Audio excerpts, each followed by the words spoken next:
ಆದರೆ ಯಾಕೆ ರಿವೈವ್ ಆಗಲಿಲ್ಲ? ನನ್ನ ಅನಿಸಿಕೆ ಪ್ರಕಾರ ಇದನ್ನು ರಿವೈವ್ ಮಾಡಬೇಕು ಅಂತ ಯಾರು ಜವಾಬ್ದಾರಿ ಇದ್ದಾರೆ ಅವ್ರಿಗೆ ಇಷ್ಟನೇ ಇಲ್ಲ. ಕನ್ನಡದಲ್ಲಿ ಕಾಡಿ ಬೇಡಿ ಅಂತ ಒಂದು ಪದ ಇದೆ. ಇದುವರೆಗೆ ಬರೀ ಬೇಡ್ತಾ ಇದ್ವಿ, ಇವಾಗ ಕಾಡಕ್ಕೆ ಶುರು ಮಾಡಬೇಕು. ಕಾಡಿ ಯಾರ್ಯಾರು ಅದಕ್ಕೆ ಕಾರಣಕರ್ತರು ಅಥವಾ ಯಾರು ಸಹಾಯ ಮಾಡ್ಬೋದು ಇದುವರೆಗೆ ಮಾಡಿಲ್ವೋ ಅವರನ್ನು ನಾವು ಕಾಡಬೇಕು. ಕಾಡಿ ಅವರಿಂದ ಕೆಲಸ ಮಾಡಿಸ್ಕೋಬೇಕು. ಸುಮಾರು ಫೇಕ್ ಡಿಪಾಸಿಟ್ಸ್ ನನಗನ್ಸೋದು ಒಂದು 600-700 ಕೋಟಿ ಫೇಕ್ ಡಿಪಾಸಿಟ್ಸ್ ಇದೆ. ಸುಮ್ಮನೆ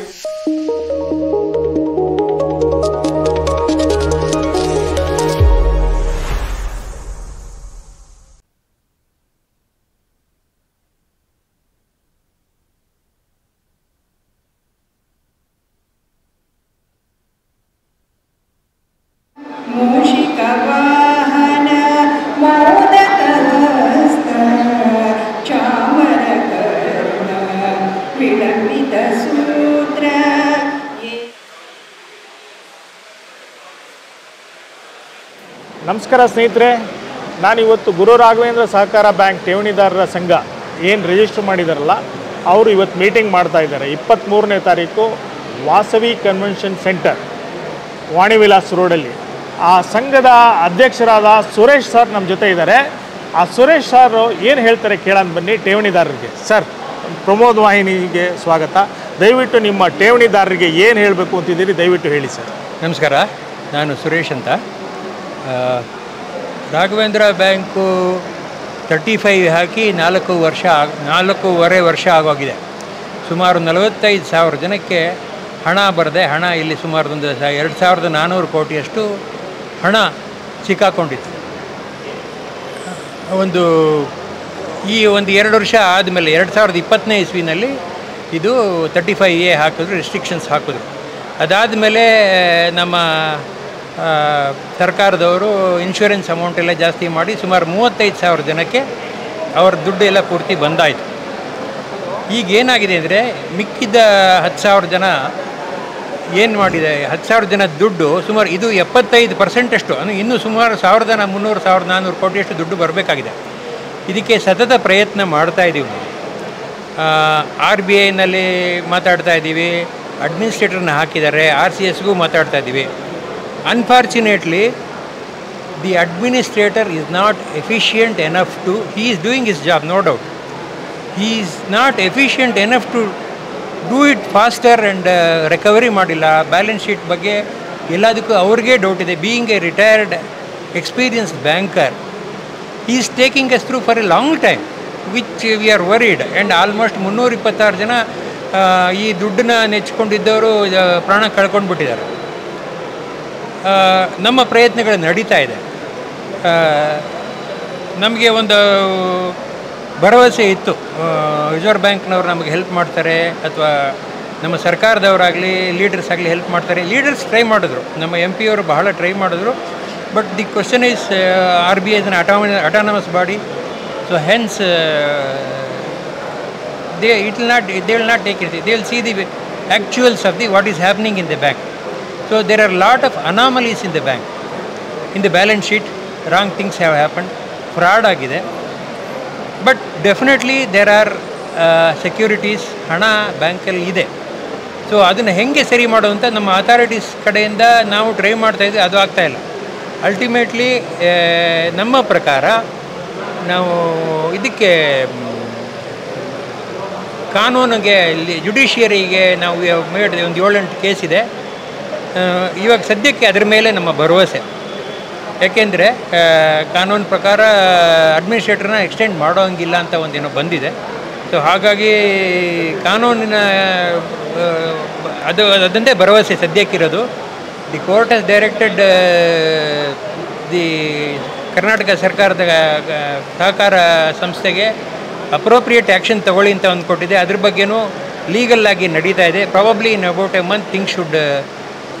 ಆದರೂ ಕೂಡ ಬಹಳ ಇಷ್ಟೊಂದು 1,400-500 ಕೋಟಿಯಷ್ಟು ಅದಲ್ಲದೆ ಸೊಸೈಟಿಯವರು ಬಹಳ ಸುಮಾರು 2 ಲಕ್ಷ ಡೆಪಾಸಿಟರ್ಸು ಥ್ರೂ ಸೊಸೈಟೀಸ್ ಇದೆ. ಸೊ ಹಾಗಾಗಿ 2.5 ಲಕ್ಷ ಜನ ಇದರಲ್ಲಿ ಸಂತ್ರಸ್ತಾಗಿದ್ದಾರೆ. ನ್ಯಾಯವಾಗಿ ಇಟ್ಟಿದ್ದ ಹಣನ ನಮಗೆ ವಾಪಸ್ ಕೊಡೋಕ್ಕೆ ಸತಾಯಿಸ್ತಾ ಇದ್ದಾರೆ. We are trying our level best to ensure that this bank is revived and everybody gets back money. Raghavendra ಸ್ವಾಮಿಗಳ ಹೆಸರಲ್ಲಿ ಮಾಡಿರೋದು ಎಲ್ಲರಿಗೂ ಭರವಸೆ ಇದೆ. Let us only hope on this and ensure that the bank is revived with our team work. Thank you sir. ಈಗೇನು court ಕೇಸ್ಗಳು ಇದಾವಲ್ಲ, ಆ ಕೇಸಿಂದ ಏನಾದರೂ ನಿಮಗೆ ಆದಷ್ಟು ಬೇಗ ತೀರ್ಪು ಬರೋ ಚಾನ್ಸಸ್ ಇದೆಯಾ? ಇಲ್ಲ, normally court cases are delayed. ತುಂಬ ಡಿಲೇ ಆಗೋದ್ರಿಂದ ಸದ್ಯಕ್ಕಂತೂ ಏನು ಇದಿಲ್ಲ. ಆದರೆ ನಮ್ಮ ಪ್ರಯತ್ನ, ನಮ್ಮ ಇಂಟೆಲೆಕ್ಚುಯಲ್ ಪವರು, ಟೆಕ್ನಿಕಲ್ ಪವರ್ನೆಲ್ಲ ಇಟ್ಕೊಂಡು ನಾವು ಫೈಟ್ ಮಾಡ್ತಾ ಇದ್ದೀವಿ. ಕೊನೆಯದಾಗಿ ಪ್ರಶ್ನೆ ನಿಮಗೆ, ಠೇವಣಿದಾರರಿಗೆ ಯಾವಾಗ ಎಕ್ಸ್ಪೆಕ್ಟ್ ಮಾಡ್ಬೋದು ಸರ್ ಇದು? If at all we are going to get back our money, maybe in about 3 to 4 years. 3 to 4 years. ಈಗ ಏನಾದರೂ ಬೇರೆ ಬ್ಯಾಂಕ್ ಜೊತೆ ಮರ್ಜಿಂಗ್ ಪ್ರೋಸೆಸ್ಸಲ್ಲಿ ಏನಾದರೂ ಮೂವ್ ಮಾಡ್ತಿದ್ದೀರಾ? ಇಲ್ಲ, ಈ ಮುಖ್ಯವಾಗಿ ಏನು ಅಂದರೆ, unless the balance sheet is corrected, anomalies are corrected and recoveries are done, which bank will come for ಹಣ ಇಲ್ಲದೆ ಯಾವ ಬ್ಯಾಂಕ್ ತಗೋತಾರೆ? ನಮ್ಮ ಹತ್ರನೂ ಸ್ವಲ್ಪ ಕ್ಯಾಪಿಟಲ್ ಇರಬೇಕಾಗುತ್ತೆ. ಕರೆಕ್ಟ್. ಸೊ ಹಾಗಾಗಿ unless there is recovery, unless the balance sheet is corrected, we cannot expect any merger to come forward immediately. Okay. We need to show some progress on recoveries and balance sheet correction. Okay. And borrowers' accounts need to be corrected. Okay. So then only things can happen. Maybe in about a year or two, we can see some light, not before that. ಈಗ ಮುಂದಕ್ಕೆ ಈ ಅಸೋಸಿಯೇಷನಿಂದ ನಿಮಗೆ ನ್ಯಾಯ ದೊರಕುತ್ತಾ? First point. Second point, ನಿಮಗೆ ಯಾವಾಗ ದುಡ್ಡು ಸಿಗ್ಬೋದು ಅಂತ ಅನಿಸುತ್ತೆ? ಥರ್ಡ್ ಪಾಯಿಂಟು, ರಿಸರ್ವ್ ಬ್ಯಾಂಕ್ ಅವರು ಏನಾದರೂ ನಿಮ್ಮ ಬ್ಯಾಂಕ್ ಅಸ್ತಿತ್ವನ ಉಳಿಸ್ತಾರಾ ಅಥವಾ ಬೇರೆ ಬ್ಯಾಂಕ್ ಜೊತೆ ಮರ್ಜ್ ಮಾಡ್ತಾರಾ? ನಿಮ್ಮ ದುಡ್ಡು ಸೇಫ್ಟಿನ ಅಷ್ಟೇ ನನಗೆ ಬೇಕಾಗಿರೋದು. ಹೇಳ್ತೀನಿ ನೋಡಿ. ಈಗ ಒಂದು ಪ್ರಶ್ನೆ ಕೇಳಿದ್ರಿ, ಠೇವಣಿದಾರರ ಸಂಘ ಅದರಿಂದ ಉಪಯೋಗವಾಗುತ್ತಾ ಅಂತ. ಈಗ ಯಾವುದೇ ಮಾಡಬೇಕಾದ್ರೂ ಯಾವುದಾದ್ರು ಒಂದು ಮಾರ್ಗ ಬೇಕು. ಸೊ ಏನೂ ಇಲ್ಲದೆ ಇರೋದಕ್ಕಿಂತ ಯಾವುದಾದ್ರು ಇರೋದು ಒಳ್ಳೆಯದು. ಅದಕ್ಕೋಸ್ಕರ ಈಗ ಇಲ್ಲಿ ಕಾರ್ಯಕಾರಿ ಸಮಿತಿ ಏನಿದೆ ಶ್ರಮ ವಹಿಸ್ತಿದ್ದಾರೆ, ಏನೇನು ಕೆಲಸ ತಗೋಬೇಕು, ತೀರ್ಮಾನ ತಗೋತಿದ್ದಾರೆ. ಫಲ ಸಿಕ್ಕಿಲ್ಲ, ಬಟ್ ಸಿಗಲ್ಲ ಅಂತ ಕೈ ಬಿಡೋಕ್ಕೂ ಆಗಲ್ಲ. ನಮ್ದೊಂದು ಇಟ್ಕೋಬೇಕು ಸಾಧನ ಅಂತ, ನಮ್ದೊಂದು ಸಾಧನೆ ಇರಬೇಕು. ಅದನ್ನು ಸಾಧನವಾಗಿ ಇಟ್ಕೊಂಡಿದ್ದೀವಿ. ಇದು ಮುಂದುವರಿಯೋದೇ ಒಳ್ಳೆಯದು. ಅವ್ರ ಮಾರ್ಗ ಬದಲಾಗಬೇಕು. ಕನ್ನಡದಲ್ಲಿ ಕಾಡಿ ಬೇಡಿ ಅಂತ ಒಂದು ಪದ ಇದೆ. ಇದುವರೆಗೆ ಬರೀ ಬೇಡ್ತಾ ಇದ್ವಿ, ಇವಾಗ ಕಾಡಕ್ಕೆ ಶುರು ಮಾಡಬೇಕು. ಕಾಡಿ ಯಾರ್ಯಾರು ಅದಕ್ಕೆ ಕಾರಣಕರ್ತರು ಅಥವಾ ಯಾರು ಸಹಾಯ ಮಾಡ್ಬೋದು ಇದುವರೆಗೆ ಮಾಡಿಲ್ವೋ ಅವರನ್ನು ನಾವು ಕಾಡಬೇಕು. ಕಾಡಿ ಅವರಿಂದ ಕೆಲಸ ಮಾಡಿಸ್ಕೋಬೇಕು. ಓಕೆ, ಇದು ಇದು ನನಗಿನ್ನೂ ಆಸೆ ಪೂರ್ತಿ ಕಳ್ಕೊಂಡಿಲ್ಲ, ನಿರಾಸೆ ಜಾಸ್ತಿ ಆಗ್ತಾ ಇದೆ. ಆದ್ರೂ ಅಲ್ಲೆಲ್ಲೋ ಒಂದು ಬೆಳ್ಳಿ ಇದಿದೆ, silver lining in the cloud ಅಂತಾರಲ್ಲ, ಏನೋ ಒಂದು ಇದೆ. ಯಾಕೆಂದರೆ RBIನವರು ಕಂಟಿನ್ಯೂಸ್ ಆಗಿ ಮುಂದಕ್ಕೆ ಹಾಕ್ತಾನೆ ಇದ್ದಾರೆ. ನಮ್ಮ ಬ್ಯಾಂಕು ಈಗೆ 35 ಅಪ್ಲೈ ಆದಾಗಲಿಂದ ಬಹಳ ಜನ ಸದಸ್ಯರನ್ನು ನಾವು ಕಳ್ಕೊಂಡಿದ್ದೀವಿ. ಸೊ ಅವರಿಗೆಲ್ಲ 1 ನಿಮಿಷ ಮೌನವನ್ನು ಸೂಚಿಸ್ತಕ್ಕಂಥದ್ದು. ಸೊ ಇಲ್ಲಿವರೆಗೆ ಸುಮಾರು 326 ಸದಸ್ಯರು ಮೃತರಾಗಿದ್ದಾರೆ. ಸೊ ಅವರಿಗೆಲ್ಲ ಒಟ್ಟಾಗಿ ನಾವು ನಮ್ಮ 1 ನಿಮಿಷ ಸಂತಾಪವನ್ನು ಸೂಚಿಸಿ ಮೌನವನ್ನು ಆಚರಿಸೋದು. ಪ್ರಾಬ್ಲಮ್ಮು ನಮ್ಮ ಸಮಸ್ಯೆ ಅಂತ ಅಂದ್ಕೊಂಡು, ನಮ್ಮ ಸ್ವಂತ ಸಮಸ್ಯೆ ಅಂತ ಅಂದ್ಕೊಂಡು ನಾವು ಡಿಪಾಸಿಟ್ಸ್ ಇಲ್ಲದೇ ಇದ್ರೂ ಸಹ, ನಮ್ಮದು ಸ್ವಂತ ಡಿಪಾಸಿಟ್ಸ್ ಇಲ್ಲದೇ ಇದ್ರೂ ಸಹ ನಾವು ನಮ್ಮ ಸಮಸ್ಯೆ ಅಂತ ತಿಳ್ಕೊಂಡು ಮುಂಚೂಣಿಯಲ್ಲಿದ್ದು ನಾವು ಇದನ್ನು ಹೋರಾಟ ನಡೆಸ್ತಾ ಇದ್ದೇವೆ. ಅದರಲ್ಲಿ ಇಲ್ಲಿರೋರು ಇವರೆಲ್ಲರೂ ಸಹ, ಫಾರ್ ಎಕ್ಸಾಂಪಲ್ ರಾಜಣ್ಣ ಅವರು ಈ ಸಂಘದ ಸದಸ್ಯರಲ್ಲ, ಸೋಮದಾಸ್ ಅವರು ಸಹ ಈ ಸಂಘದ ಸದಸ್ಯರಲ್ಲ. ಇವರೆಲ್ಲ ಪಿತಾಮಹರ ಥರ ಮಾರ್ಗಸೂಚಿ ಕೊಡ್ತಾ ಎಲ್ಲರೂ ಸಹ ಮುಂದಕ್ಕೆ ತಗೊಂಡು ಹೋಗ್ತಿದ್ದಾರೆ. ನಿಮ್ಮ ಸಂಘ ಪದಾಧಿಕಾರಿಗಳಿಗೂ ಎಲ್ಲರೂ ಸಹ ಧೈರ್ಯ ತುಂಬಿ ನಾವಿದ್ದೀವಿ, ನಿಮ್ಮ ಹಿಂದ್ಗಡೆ ನೀವು ನಡೀರಿ ಅಂತಂಥದ್ದು ಹೇಳೋದ್ರಲ್ಲೇ ಸಾಕು. ನಿಮ್ಮ ಸಂಘದ ಪದಾಧಿಕಾರಿಗಳಾಗಲಿ ಅಥವಾ ನಾವೆಲ್ಲ ಆಗಲಿ ಇದಕ್ಕೆ ಕೃಷಿ ಮಾಡೋದಕ್ಕೆ ಒಂದು ಸ್ಫೂರ್ತಿದಾಯಕರಾಗಿ ಅವರೆಲ್ಲ ಇದ್ದಾರೆ. ಇದರಲ್ಲಿ 102 ಸೊಸೈಟಿಗಳು ಸಹ ಇದರಲ್ಲಿ ಡಿಪಾಸಿಟ್ ಇಟ್ಟಿರೋರಿದೆ. ಅವ್ರನ್ನೂ ಸಹ ಜೊತೆಲಿ ಕರ್ಕೊಂಡು ಎಲ್ಲರನ್ನೂ ಕರ್ಕೊಂಡು ಹೋರಾಡಬೇಕು ಅಂತ ಹೇಳಿ, ಅದು ಸ್ವಲ್ಪ ಯಾವುದೋ ಒಂದು ಕಾರಣಕ್ಕೆ ಕೆಲವರು ಸ್ವಲ್ಪ ದೂರನೇ ಹೋಗ್ತಾ ಇದ್ದಾರೆ. ಆದರೂ ಸಹ ನಿನ್ನೆನೂ ಸಹ ರಾತ್ರಿ 3 ಗಂಟೆ ಹೊತ್ತು ಬೇರೆ ಸಂಘದವರ ಹತ್ರ ಪ್ರಕಾಶ್ ಅವರಿದ್ದಾರೆ, TVD ಪ್ರಕಾಶ್ ಅವರು, ಅವ್ರ ಮನೆಯಲ್ಲಿ ಅವ್ರನ್ನೂ ಸಹ ಕರೆಸಿ ನಾನು ಹೋಗಿ ಅವ್ರನ್ನೂ ಕನ್ವಿನ್ಸ್ ಮಾಡಿ ನಮ್ಮೊಟ್ಟಿಗೆ ನೀವು ನಡೀಬೇಕು ಅಂತ ಹೇಳಿದ್ದೀವಿ. ಅವರು ಸಹ ಅದಕ್ಕೆ ಒಪ್ಪಿದ್ದಾರೆ. ಕೊನೆಯ ಪ್ರಯತ್ನವಾಗಿ ನಾವು ಕೇಳ್ತಿರೋದು ಏನು ಅಂತಂದರೆ,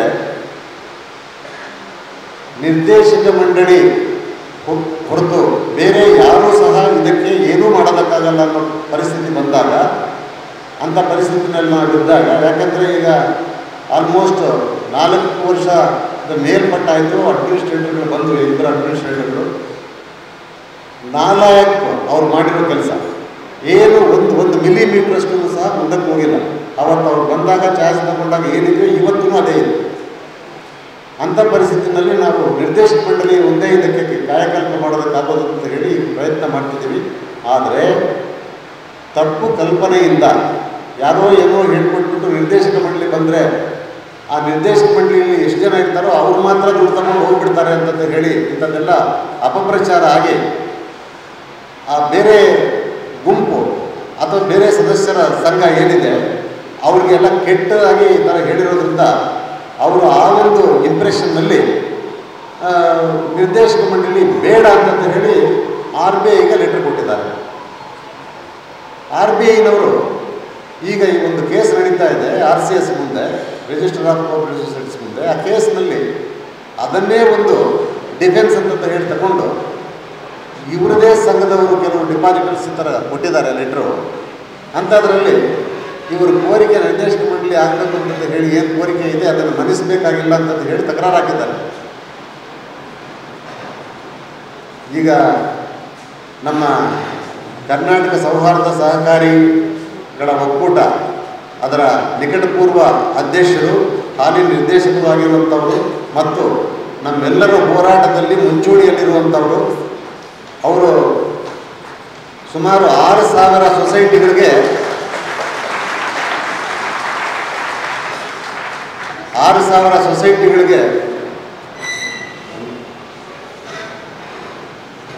ಅಧ್ಯಕ್ಷರಾಗಿರುವಂಥವರು, ಸುಮಾರು ಒಂದು 28 ಬ್ರಾಂಚ್ಗಳಿರುವಂಥ ಒಂದು ಸೊಸೈಟಿಯನ್ನು ಯಶಸ್ವಿಯಾಗಿ ನಡೆಸ್ಕೊಂಡು ಹೋಗ್ತಾ ಇರುವಂಥ ಅಧ್ಯಕ್ಷರು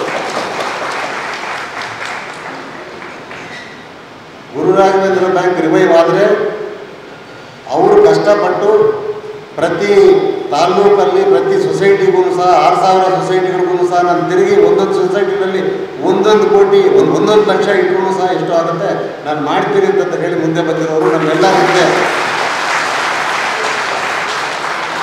ನಮ್ಮ ಎಲ್ಲರ ಹಿಂದೆ ಅವರು ಕೆಲಸ ಮಾಡ್ತಿದ್ದಾರೆ.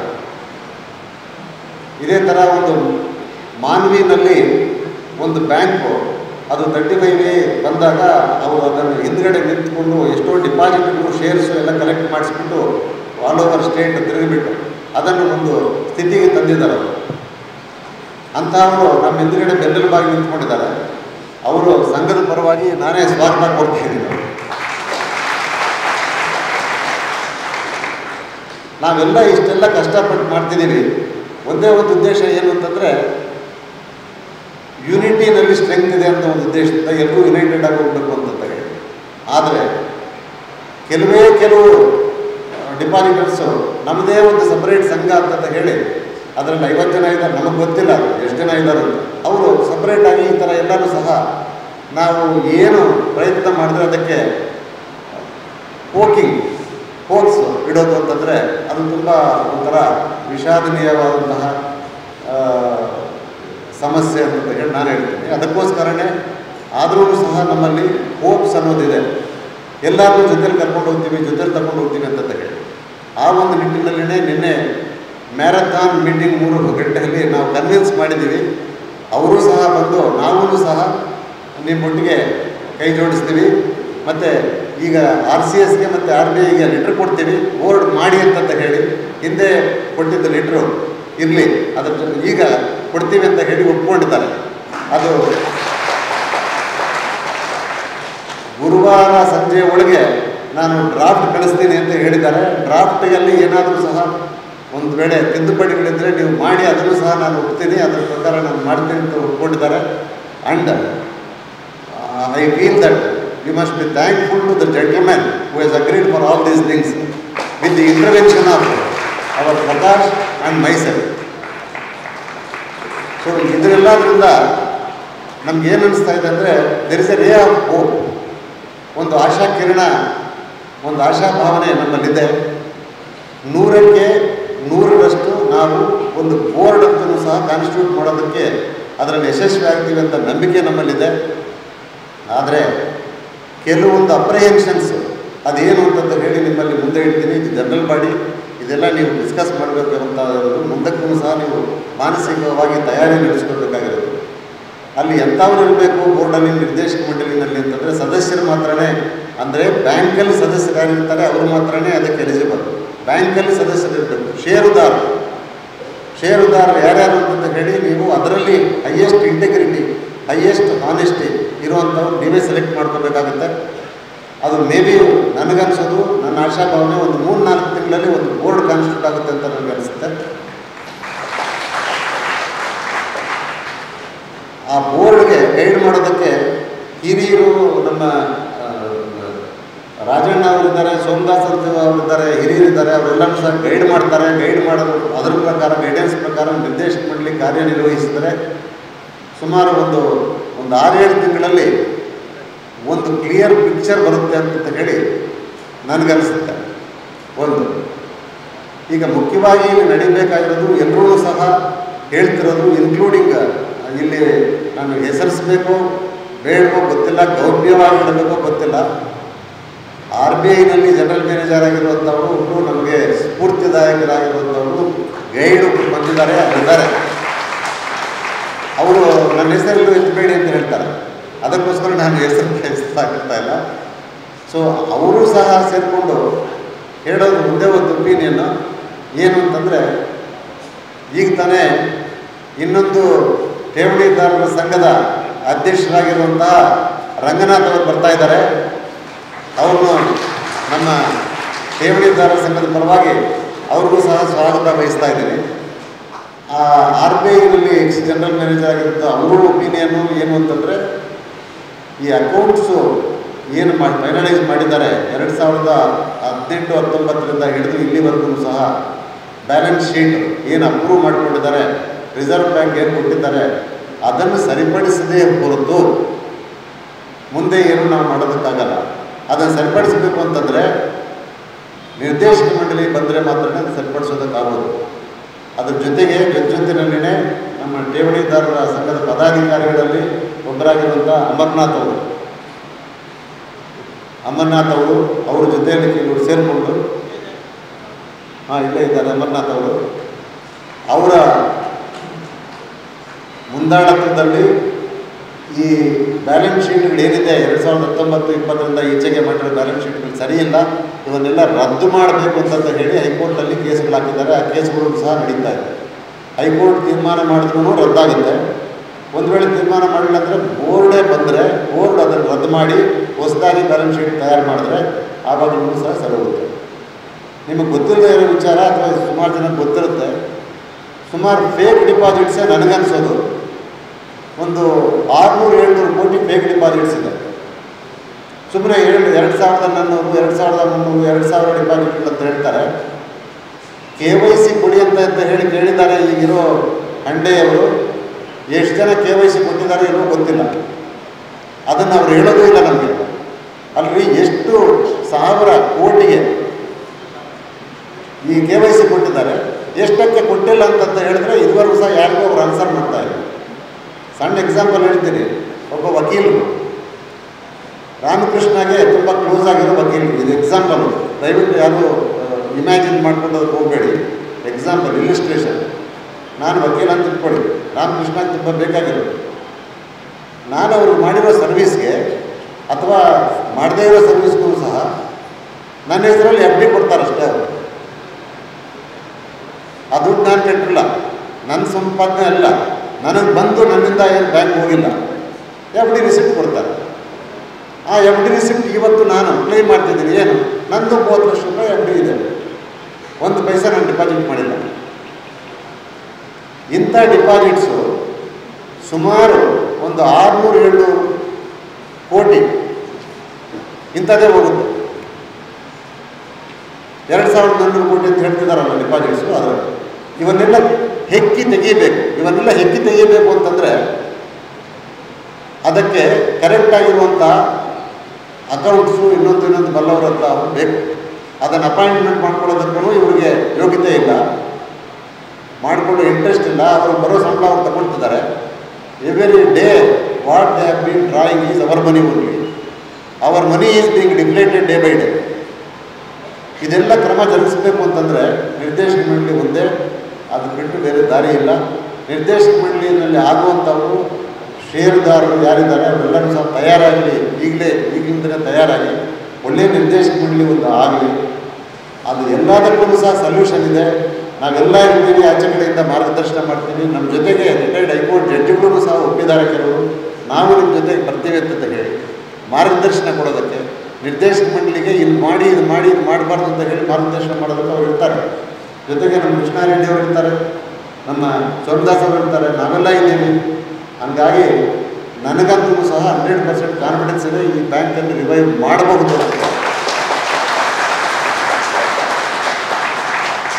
ಉದಾಹರಣೆಗೆ ನಿನ್ನೆ ಒಂದು ನಮ್ಮ ಮಾತುಕತೆಗಳಲ್ಲಿ ಒಂದು ಬಂದು ನೋಡಿ, 80 ಸೊಸೈಟಿ ಅದೆಲ್ಲ ನಿಮ್ಮಲ್ಲೆಲ್ಲ ಸರ್ಕ್ಯುಲೇಟ್ ಆಗಿದೆ ಅಂತ ಕಾಣುತ್ತೆ. ಯಾಕಂದರೆ ನನಗೂ ಸಹ ಮೆಸೇಜ್ಗಳು ಕಳಿಸಿದ್ದಾರೆ, ಅದಕ್ಕೋಸ್ಕರ ನಾನು ಹೇಳ್ತಿದ್ದೀನಿ. ಈಗ ನಿರ್ದೇಶಕ ಮಂಡಳಿ ಮಾಡಬೇಕು ಅನ್ನೋರು ಯಾರು ಅಂತಂದರೆ ಈ ನಮ್ಮ ಗುರುರಾಜರಾವ್ ಅವರ ಚೇಲಾಗಳು ಒಂದು 15 ಜನ ಅದರಲ್ಲಿ ಸೇರಿಕೊಳ್ತಾರೆ. ಅವರು ಒಂದು 80 ಜನ ಡಿಪಾಸಿಟರ್ಸು, ಒಂದು 80 ಜನ ಸೊಸೈಟಿಗಳವರು ಅವರೆಲ್ಲ ಸೇರಿಕೊಂಡು ಒಂದು 160 ಜನ 170 ಜನ ಇರೋ ದುಡ್ಡೆಲ್ಲ ತಗೊಂಡು ಹೋಗ್ಬೇಕು, ಬಾಚಿಕೊಂಡು ಹೋಗ್ಬೇಕು ಅಂತ ಹೇಳಿ ಹುನ್ನಾರ ಹೂಡಿದ್ದಾರೆ ಅನ್ನೋದು ಅವ್ರ ತಲೆಗೆ ಹೋಗಿರೋದು. ಅದಕ್ಕೆ ನಾವು ಹೇಳಿದ್ವಿ, ಅಪ್ಪ ಫಸ್ಟ್ ಬೋರ್ಡ್ ಫಾರ್ಮೇಷನ್ ಆದ ತಕ್ಷಣ ಒಂದು ಕಮಿಟಿ ಅಂತ ಮಾಡ್ತೀವಿ. ಆ ಕಮಿಟಿನಲ್ಲಿ ನೀವು ಇರ್ತೀರಪ್ಪ, ನಿಮಗೆ ಗೊತ್ತಿಲ್ಲದೆ ಏನೂ ನಡೆಯೋದಕ್ಕಾಗಲ್ಲ. ಆ ಕಮಿಟಿನಲ್ಲಿ ನೀವೇ ಇರಬೇಕಾದ್ರೆ ನಿಮಗೆ ಗೊತ್ತಿಲ್ಲದೆ ಏನು ಮಾಡೋದಕ್ಕಾಗುತ್ತೆ ಅಂತಂತ ಹೇಳಿ ಅವ್ರು ಹೇಳೋದೇನೆಂದರೆ, ಡಿಪಾಸಿಟ್ಟು ಮತ್ತು ಲೋನು ಎರಡೂ ಸಹ ಸ್ವ್ಯಾಪ್ ಮಾಡ್ಕೊಂಡು ಹೋಗ್ತಾರೆ. ಅದೆಲ್ಲ ನಿಮ್ಮಲ್ಲಿ ಸುಮಾರು ಜನಕ್ಕೆ ಅದು ನನಗೂ ಕಳಿಸಿದ್ದಾರೆ ಅದು ಮೆಸೇಜ್ಗಳು. ಅದಕ್ಕೋಸ್ಕರ ನಿನ್ನೆಲ್ಲ ಹರಿದಾಡಿರುವಂಥ ಮೆಸೇಜ್ಗಳು. ಯಾರ್ದೋ ಆಸ್ತಿ ಯಾರೋ ತಗೊಂಡು ಹೋಗ್ತಾರೆ, ಏನೇನೋ ಹೇಳಿದ್ರು ಅವರು. ಅದಕ್ಕೆ ಒಂದಕ್ಕೂ ಸಹ ಫೌಂಡೇಶನ್ನೇ ಇಲ್ಲದೆ ಇರುವಂಥ ಊಹಾಪೋಹೆಗಳೆಲ್ಲರೂ ಸಹ ನಿನ್ನೆ ಪ್ರಕಾಶ್ ಅವರು ಹೇಳಿದ್ರು. ಅವರು ಪರಿಣಿತರು, ಯಾರೋ ಪ್ರಕಾಶ್ ಅವರು ಒಂದು ಸೊಸೈಟಿ ನಡೆಸ್ತಾ ಇದ್ದಾರೆ. ನಿನ್ನೆ ಅವ್ರದ್ದು ಸಹ ಜನರಲ್ ಬಾಡಿ ಮೀಟಿಂಗ್ ಇತ್ತು. ಅವರು ಸಹ ಎಕ್ಸ್ಪ್ಲೈನ್ ಮಾಡಿ ಹೇಳಿದ್ರು, ಏನು ನಿಮ್ಮ ತಲೆಯಲ್ಲಿ ಏನು ಬಂತಿವೆಲ್ಲನೂ ಸಹ ಅವೆಲ್ಲ ಆಗದೇ ಇರುವಂಥ ಕೆಲಸಗಳು ಸಾಧ್ಯನ, ಅವೆಲ್ಲ ಬಿಟ್ಬಿಡಿ. ಈ ಮಿತ್ಸ್ ಊಹಾಪೋಹೆಗಳಿಗೆಲ್ಲನೂ ಸಹ ಹಾಟ್ ಮಾಡಿಬಿಟ್ಟು ನಮ್ಮ ಜೊತೆಗೆ ಬನ್ನಿ ನೀವು ಅಂತ ಹೇಳಿದ್ದಕ್ಕೋಸ್ಕರ ಅವರು ಕೊನೆಗೆ ಒಪ್ಪಿದ್ರು ನಮ್ಮ ಇದೆಲ್ಲ ಮಾಡಿ. ಇಂಥ ಊಹಾಪೋಹಗಳಿಗೆಲ್ಲನೂ ಸಹ ನೀವು ಯಾರು ತಲೆ ಕೆಡಿಸ್ಕೋಬೇಡಿ ಅಂತ ನಾನು ಹೇಳ್ತೇನೆ. ನಾವೇನಿದ್ರೂ ಸಹ ಎಲ್ಲರಿಗೂ ಸಹ ನ್ಯಾಯ ಕೊಡಿಸ್ಬೇಕು ಅಂತ ಹೇಳಿ ಒಂದು ಉದ್ದೇಶದಿಂದ ನಾವಿದ್ದೀವಿ. ಈಗಿರೋ ಪರಿಸ್ಥಿತಿನಲ್ಲಿ ಈ DICGC ಅಂತ ಏನು ಕೊಟ್ಟಿದ್ದಾರೆ ವಿಮೆ, ಆ ದುಡ್ಡೆಲ್ಲ ನಮಗೆ ವಾಪಸ್ ಬರಬೇಕು ಅಂತ ಹೇಳಿ ಅವರು ಕೇಳ್ಕೊಳ್ತಿದ್ದಾರೆ. ಈಗ ಅವ್ರು ಕೊಟ್ಟಿರೋದು 723 ಕೋಟಿ, 723 ಕೋಟಿ ನಮಗೆ ಕಳಿಸಿ ಫಸ್ಟು ಅಂತ ಹೇಳ್ತಿದ್ದಾರೆ. ಈಗಿರೋದು 430 ಕೋಟಿನೂ 440 ಕೋಟಿನೂ ಕಳಿಸಿ, ಮತ್ತು ಮಿಕ್ಕಿದ್ದು ವಸೂಲು ಮಾಡಿ ನಮಗೆ ಕಳಿಸಿ, ಮಿಕ್ಕಿದ್ದೇನಾದರೂ ಬಂದರೆ ನೀವು ವಸೂಲು ಮಾಡ್ಕೊಂಡು ನೀವು ಹಂಚ್ಕೊಳ್ಳಿ ಅಂತ ಹೇಳ್ತಿದ್ದಾರೆ. ಹಲವಾರು ಜನರಿಗೆ ಇಲ್ಲಿ ಒಂದು ಊಹೆ ಇದೆ, ಏನು ಅಂತಂದರೆ ಅಟ್ಲೀಸ್ಟ್ ಈಗ 430-440 ಕೋಟಿ ಇದೆಯಲ್ಲ, ಅದನ್ನೇ ನಾವು ಪ್ರಪೋರ್ಷನೇಟಾಗಿ ಹಂಚ್ಕೊಂಡ್ರೆ ನಮ್ಮ ದುಡ್ಡು ಅಷ್ಟು ಎಷ್ಟು ಬರುತ್ತಲ್ಲ ಅಂತ ಹೇಳಿ. ಈಗಿರೋ ಕಾನೂನು ಪ್ರಕಾರ ಅದು ಬರೋದಿಲ್ಲ. ಅದಕ್ಕೋಸ್ಕರನೇ ಕೋರ್ಟಲ್ಲಿ ಕೇಸ್ ಹಾಕಿ ಆ DICGCನವ್ರದ್ದು ಕೇಳ್ತಿದ್ದಾರಲ್ಲ ನಮ್ಗೆ ವಾಪಸ್ ಕೊಡಬೇಕು ಅಂತ ಹೇಳಿ, ಅದು ಸರಿಯಿಲ್ಲ, ಕಾನೂನೇ ಸರಿಯಿಲ್ಲ ಅಂತ ಹೇಳಿ ಕಾನೂನನ್ನೇ ರದ್ದು ಮಾಡಿ ಅಂತ ಹೇಳಿ ಹಾಕಿದ್ದೀವಿ. ಅದಕ್ಕೆ ಆರ್ಗ್ಯುಮೆಂಟ್ಸು ಆಗಿದೆ. ಅದಕ್ಕೆ ಈಗ ಸ್ಟೇ ಇದೆ ಮತ್ತು ತೀರ್ಮಾನಕ್ಕೋಸ್ಕರ ಇಟ್ಕೊಂಡಿದ್ದಾರೆ. ಈಗ ಸುಮಾರು ಒಂದು 5-6 ತಿಂಗಳಾಯಿತು ತೀರ್ಮಾನಕ್ಕೋಸ್ಕರ ಇಟ್ಕೊಂಡು. ಎಲ್ಲನೂ ಸಹ ಜಡ್ಜಿಗಳಿಗೆ ಮನವರಿಕೆ ಮಾಡಿಕೊಟ್ಟಾಗಿದೆ. ಏನಂತ, ನೀವು ಸ್ವಲ್ಪ ಕಾಲಾವಕಾಶ ಮಾಡಿಬಿಡಿ, ನಮಗೆ ನಾವು ಬ್ಯಾಂಕನ್ನು ರಿವೈವ್ ಮಾಡ್ತೀವಿ, ಅಲ್ಲಿ ತನಕ ನೀವೇನು ಡಿಸಿಷನ್ನೇ ಮಾಡಬೇಡಿ ಅಂತಲೇ ಕೇಳ್ಕೊಂಡಿದ್ವಿ. ಅದಕ್ಕೋಸ್ಕರನೇ ಏನೋ ಗೊತ್ತಿಲ್ಲ, ದೇವರು ಅವ್ರಿಗೆ ಒಳ್ಳೆ ಬುದ್ಧಿ ಕೊಟ್ಟಿರಬೇಕು, ಡಿಸಿಷನ್ ಪೋಸ್ಟ್ಪೋನ್ ಮಾಡ್ತಾ ಇದ್ದಾರೆ, ಯಾವುದೇ ತೀರ್ಮಾನ ತಗೊಳ್ಬೇಕು. ಅದು ಒಂದು ಕಡೆ ಆದರೆ, ಇನ್ನೂ 2 ಕೇಸ್ಗಳಲ್ಲಿ ನಾವು ಬ್ಯಾಂಕಿಂಗ್ ಲೈಸೆನ್ಸ್ ರದ್ದು ಮಾಡಬಾರ್ದು, ಬ್ಯಾಂಕಿಂಗ್ ಲಿಕ್ವಿಡೇಷನ್ ಆರ್ಡರ್ ಮಾಡಬಾರ್ದು ಅಂತ ಹೇಳಿ ಅದಕ್ಕೂ ಸಹ ತಡೆಯಾಗಿ ತಗೊಂಡು ಬಂದಿದ್ದೀವಿ. ಅದನ್ನು ಸಹ ಸ್ಟೇ ಕಂಟಿನ್ಯೂ ಆಗ್ತಾ ಇದೆ. ಈ ಲಿಟಿಗೇಷನ್ಸ್ಗೆಲ್ಲನೂ ಸಹ ಸುಮಾರು ದುಡ್ಡುಗಳು ಖರ್ಚಾಗ್ತಾ ಇದೆ. ಈ ಏನು ಹೈಕೋರ್ಟಲ್ಲಿ ಕೇಸ್ಗಳು ಹಾಕಿರೋದಾಗಲಿ ಎಲ್ಲ ಲಿಟಿಗೇಷನ್ಸ್ಗಳು ಸಹ. ಇದರ ಜೊತೆಗೆ RBIನಲ್ಲಿ ಮೊದಲು ಜನರಲ್ ಮ್ಯಾನೇಜರು ಲೀಗಲ್ ಕಾನೂನು ಸೆಕ್ಷನ್ನಲ್ಲಿ ಜನರಲ್ ಮ್ಯಾನೇಜರ್ ಆಗಿ ಕೆಲಸ ಮಾಡಿರುವಂಥ ಸುಭಾಷ್ ಅನ್ನೋರು ಒಬ್ಬರನ್ನ ಅವ್ರನ್ನ ಮದ್ರಾಸಿಂದ ಕರೆಸ್ತಾ ಇದ್ದೀವಿ. ಪ್ರತಿ ಹೀರಿಂಗೂ ಬರೋದಕ್ಕೋಸ್ಕರ ಹೇಳಿದ್ದೀವಿ. ಅವರು ಹೀರಿಂಗ್ ಇಷ್ಟು ಅಂತ ಹೇಳಿ ಚಾರ್ಜ್ ಮಾಡೋದಿಲ್ಲ. ಇವಾಗ ಬಂದು ಇಲ್ಲಿ ಹೋಟೆಲ್ದು ಏನಿದೆ ಸ್ಟೇಗೆ ಅದಕ್ಕೆ ವ್ಯವಸ್ಥೆ ಮಾಡಿ ನನಗೆ ನೀವೆಲ್ಲ ಸ್ವಲ್ಪ ಸುಧಾರಿಸ್ಕೊಂಡಾದ ಮೇಲೆ ನಿಮಗೆ ಏನನ್ಸುತ್ತೋ ಅದು ನನಗೆ ಲಂಸಮ್ ಆಗ ಫೀಸ್ ಕೊಡಬೇಕು ಅಂತ ಅವರು it's a great service he has extended to us. ನಿಜವಾಗ್ಲೂ ಸಹ ಮೊನ್ನೆ RCS ಮುಂದೆ ಆರ್ಗ್ಯುಮೆಂಟ್ ಮಾಡಿದಾಗ ಅವರು ಸಹ ಇದ್ದರು, ಅವರು ಸಹ ಆರ್ಗ್ಯುಮೆಂಟ್ ಮಾಡಿದ್ರು. ಒಳ್ಳೆ ಚೆನ್ನಾಗಿ ಗ್ರೌಂಡ್ಸ್ ಇದೆ. ನೀವು ಯಾರಾದರೂ ಸಹ ಈಗ 1ನೇ ತಾರೀಕು ಸಹ ಇದೆ ಹೀರಿಂಗು, ಯಾರಾದರೂ ಬರೋಂಗಿದ್ರೆ ಬರ್ಬೋದು ಅಲ್ಲಿಗೆ RCS ಆಫೀಸ್ಗೆ ನೋಡ್ಬೋದು. 100% we are hopeful of getting the board. ಸಹಕಾರಿ ಸಂಘ ಇಂಥ ಪರಿಸ್ಥಿತಿಯಲ್ಲಿ ಎರಡು ಟೈಪು ಆಗ್ಬೋದು. ಒಂದು ಮೊದಲನೇ ಟೈಪ್ ಅಂದರೆ ಲಿಕ್ವಿಡೇಟ್ ಆಗ್ಬೋದು, ಇಲ್ಲ ರಿವೈವಲ್ ಆಗ್ಬೋದು. ನಾವು 5 ವರ್ಷಗಳಿಂದ ಸತತವಾಗಿ ಆಲ್ಮೋಸ್ಟ್ 4.25 ವರ್ಷ, ಜನವರಿ ಬಂದರೆ 5 ವರ್ಷ ಆಗ್ತದೆ, ಸತತವಾಗಿ ಹೋರಾಟ ಮಾಡ್ತಾ ಇದ್ದರೂ ಕೂಡ ಎಲ್ಲಿ ರಿಸರ್ವ್ ಬ್ಯಾಂಕ್ ಆಫ್ ಇಂಡಿಯಾ ಒಂದು ಅವಕಾಶ ನಮಗೆ ಠೇವಣಿದಾರರಿಗೆ ಮಾಡಿಕೊಟ್ಟಿಲ್ಲ ಅಂತ ನೋವಿದೆ ನನಗೆ. ಯಾಕೆಂದರೆ ಇಷ್ಟರ ಒಳಗಡೆ ನಾವಿದನ್ನು ರಿವೈವ್ ಮಾಡಿಬಿಡ್ಬೇಕಾಗಿತ್ತು. ಯಾಕೆಂದರೆ ಪ್ರತಿ ದಿವಸ ಕೂಡ ನಾವು ರಿವೈವ್ ಮಾಡ್ತಾ ಇದ್ದೇವೆ. ಎಕ್ಸ್ಪೆಂಡಿಚರು ಕ್ಯಾಪಿಟಲ್ ಹೋಗ್ತಾ ಇರ್ತದೆ. ಒಂದು ಸಹಕಾರಿ ಸಂಸ್ಥೆಯಲ್ಲಿ ಕ್ಯಾಪಿಟಲ್ ಹೋಗ್ತಾ ಇರ್ತದೆ. 5 ವರ್ಷಕ್ಕೆ ಸುಮ್ಮನೆ ಆಯ್ತು, ಒಂದೇ ₹1 ಆದಾಯ ಬರ್ದಂಗೆ 5 ವರ್ಷ ಎಕ್ಸ್ಪೆಂಡಿಚರ್ ಮಾಡಿ ಏನಕ್ಕೆ ಈ ಥರ ಯೋಚನೆ ಮಾಡ್ತಾ ಇದೆ ಅಂತ ನನಗಂತೂ ಅರ್ಥ ಆಗ್ತಾ ಇದೆ. ಇದು ಅನೇಕ ಹೋರಾಟಗಳು ನಾವು ಮಾಡಿದ್ದೇವೆ, ಪೊಲಿಟಿಕಲ್ ಲಾಬಿ ಮುಖಾಂತರ ಹೋಗಿದ್ದೇವೆ, ಬ್ಯೂರೋಕ್ರಾಟ್ಸ್ ಆಫೀಸರ್ಸ್ಗೆ ಕನ್ವಿನ್ಸ್ ಮಾಡೋಂಥ ಕೆಲಸ ಕೂಡ ಸಾಕಷ್ಟು ಮಾಡಿದ್ದೇವೆ. ಆಮೇಲೆ ಕಾನೂನು ಪ್ರಕಾರ ಕೂಡ ಹೋರಾಟ ಮಾಡಿದ್ದೇವೆ. ಇವತ್ತೇನಾದರೂ mostly reserve bank of India liquidation ಮಾಡಿಲ್ಲ ಗುರುರಾಘವೇಂದ್ರ ಬ್ಯಾಂಕ್ ಅಂದರೆ ಮೋಸ್ಟ್ಲಿ ಅದಕ್ಕೆ ಮಾನ್ಯ ಉಚ್ಚ ನ್ಯಾಯಾಲಯದ ಕಾರಣ ಅಂತ ಹೇಳ್ಬಿಟ್ಟು ನನಗೆ ವೈಯಕ್ತಿಕವಾಗಿ ನನ್ನ ಅಭಿಪ್ರಾಯ. ನಾನು ವೇದಿಕೆ ಮೇಲೆ ವೇದಿಕೆ ಮುಂಭಾಗದಲ್ಲಿರ್ತಕ್ಕಂಥವ್ರಿಗೆ ಒಂದು ವಿಶೇಷವಾದಂಥ ಮನವಿ ಮಾಡ್ತೇನೆ. ವಿಶೇಷವಾದ ನನ್ನ ಸಂಪರ್ಕ ಇರತಕ್ಕಂಥ ಯಾರೇ ಮಾತಾಡಿದಾಗ ಫೋನಲ್ಲಿ ಕೂಡ ಅವ್ರನ್ನ ನಾನು ತಿಳಿಸ್ತೇನೆ. ಯಾವುದೇ ಕಾರಣಕ್ಕೆ ನೀವು ಹೈಕೋರ್ಟಲ್ಲಿ ನಿಮ್ಮ ಕೇಸನ್ನು ತಗೋಬೇಡಿ. ಕೇಸ್ ತಗೊಂಡ ತಕ್ಷಣ RBI ಏನಾದ್ರು ಲಿಕ್ವಿಡೇಟ್ ಮಾಡಿಬಿಟ್ರೆ ನಾವು ಮತ್ತೇನು ಮಾಡಕ್ಕೆ ಆಗೋದಿಲ್ಲ. ಈಗಾಗಲೇ ನಿಮ್ಗೆ ಗೊತ್ತಿದ್ದಂಗೆ ಸುಸ್ಥಿತಿ ಕೋಆಪರೇಟಿವ್ ಬ್ಯಾಂಕ್ ರೀಸೆಂಟ್ ಆಗಿ ಅದು ಈ ಪ್ರಾಬ್ಲಮ್ ಬಂದ ತಕ್ಷಣ RBI ಲೈಸೆನ್ಸ್ ಕ್ಯಾನ್ಸಲ್ ಮಾಡ್ತು. ಬಿಫೋರ್ ಬಿಟ್ಟು ಪೋಸ್ಟ್ ಮಾರ್ಟಮ್ ಮಾಡಲಿಕ್ಕೆ ಈಗೆಲ್ಲ ನಾವು ಕೇಸು ಹಾಕಿದ್ದೀವಿ, ಎಲ್ಲ ಹಾಕಿದ್ವಿ, ಬಟ್ ಅದೇನು ಪ್ರಯೋಜನ ಆಗೋದಿಲ್ಲ. Once licence cancelled, licence reinstate ಮಾಡೋದಕ್ಕೆ ಕಾನೂನಲ್ಲಿ ಯಾವ ರೀತಿ ಅವಕಾಶ ಇದೆ ಅಂತ ನನಗೂ ಗೊತ್ತಿಲ್ಲ. ಇಲ್ಲಿ ಯಾರಾದರೂ ಆ ರೀತಿ ಇರೋರು ಸಲಹೆ ಮಾಡಬೇಕು. ಹಾಗಾಗಿ ಸುಸ್ಥಿತಿ ಕೋಆಪರೇಟಿವ್ ಬ್ಯಾಂಕ್ ರಿವೈವ್ ಮಾಡಲಿಕ್ಕೆ ಅವಕಾಶ ಆಗೋದಿಲ್ಲ. ಅದೀಗ ಕೋಆಪರೇಟಿವ್ ಸೊಸೈಟಿಗೆ ಕನ್ವರ್ಟ್ ಆಗಬೇಕಾಗ್ತದೆ. ಅವಾಗ ಏನಾಗುತ್ತೆ, ಈಗ ಮಲ್ಲರೆಡ್ಡಿ ಅವರು ಹೇಳಿದಂಗೆ ವಿಶೇಷವಾಗಿ DIGGCಯಲ್ಲಿ ಇವಾಗ ಏನು ನಮಗೆ ಅಪ್ರಾಕ್ಸಿಮೇಟ್ಲಿ 730 ರಿಂದ 750 ಕೋಟಿ ಬಂದಿದೆ. ಅದನ್ನ ರಿಸರ್ವ್ ಫಂಡ್ ಅಲ್ಲಿ ಫಸ್ಟ್ ಇಂದ ಕಟ್ಟಬೇಕು. ಲಿಕ್ವಿಡೇಟ್ ಆಗಿ ಹಿಂದಕ್ಕೆ ಹೋಗ್ತದೆ. 430 ಕೋಟಿ 440 ಕೋಟಿ ಏನಾಗುತ್ತೆ, ಹಿಂದಕ್ಕೆ ಹೋಗ್ಬಿಡುತ್ತೆ. ಆಮೇಲೆ ಅದನ್ನೇನಾದ್ರು ನಾವು ರಿವೈವ್ ಮಾಡಕ್ ಹೋದ್ರೆ ನಮ್ಮ ಹತ್ರ ಏನು ವರ್ಕಿಂಗ್ ಕ್ಯಾಪಿಟಲ್ ಇರೋದಿಲ್ಲ. ಇವತ್ತು ಗುರುರಾಘವೇಂದ್ರ ಬ್ಯಾಂಕ್ ಅಲ್ಲಿ ವರ್ಕಿಂಗ್ ಕ್ಯಾಪಿಟಲ್ ಕಲೆಕ್ಟ್ ಮಾಡೋದೇ ಅಷ್ಟು ಸುಲಭ ಅಂತ ಏನು ಅನ್ಸಲ್ಲ. ನಿಮ್ಗೆ ಗೊತ್ತು, ಯಾರ ಡಿಪಾಸಿಟ್ ಇರ್ಬೋದು, ಶೇರ್ ಇರ್ಬೋದು, ಕಲೆಕ್ಟ್ ಮಾಡಲಿಕ್ಕೆ ತುಂಬಾ ಕಷ್ಟ. ಕೋಆಪರೇಟಿವ್ ಸೊಸೈಟಿಯಾಗಿ ಸ್ವಲ್ಪ ಈಸಿ ಇದ್ರು, ಕೋಆಪರೇಟಿವ್ ಬ್ಯಾಂಕ್ ಆಗಿ ತುಂಬಾ ಕಷ್ಟ. ಕಾರಣ ಏನಂದ್ರೆ ಕೋಆಪರೇಟಿವ್ ಬ್ಯಾಂಕ್ ಅಂದ ತಕ್ಷಣ RBI ಗೈಡ್ಲೈನ್ಸ್ ಬರುತ್ತೆ. ಅದರಲ್ಲಿ ಸಾಕಷ್ಟು ಕಂಡೀಷನ್ಸ್ ಇರುತ್ತೆ. ಅದನ್ನ ಹಾಕೊಂಡು ಮಾಡೋ ಅಂತ ಕೆಲಸ ಮಾಡಬೇಕು. ಇದ್ರ ಜೊತೆಗೆ ನಾವು ಏನೇ ಮಾಡಬೇಕಾದ್ರು ಎನಿ ಆಕ್ಟಿವಿಟಿ ಒಂದು ಕೋಆಪರೇಟಿವ್ ಸೊಸೈಟಿ ಅಂತ ಕೋಆಪರೇಟಿವ್ ಬ್ಯಾಂಕ್ ಅಲ್ಲಿ should approve by the board. ಆ ಬೋರ್ಡ್ ಯಾರಾಗಿರ್ಬೋದು. ಈಗ ರಾಘವೇಂದ್ರ ಬ್ಯಾಂಕ್ ಬೋರ್ಡ್ ಯಾರಾಗಿದ್ದಾರೆ, ಅಡ್ಮಿನಿಸ್ಟ್ರೇಟರ್ ಆಗಿದ್ದಾರೆ.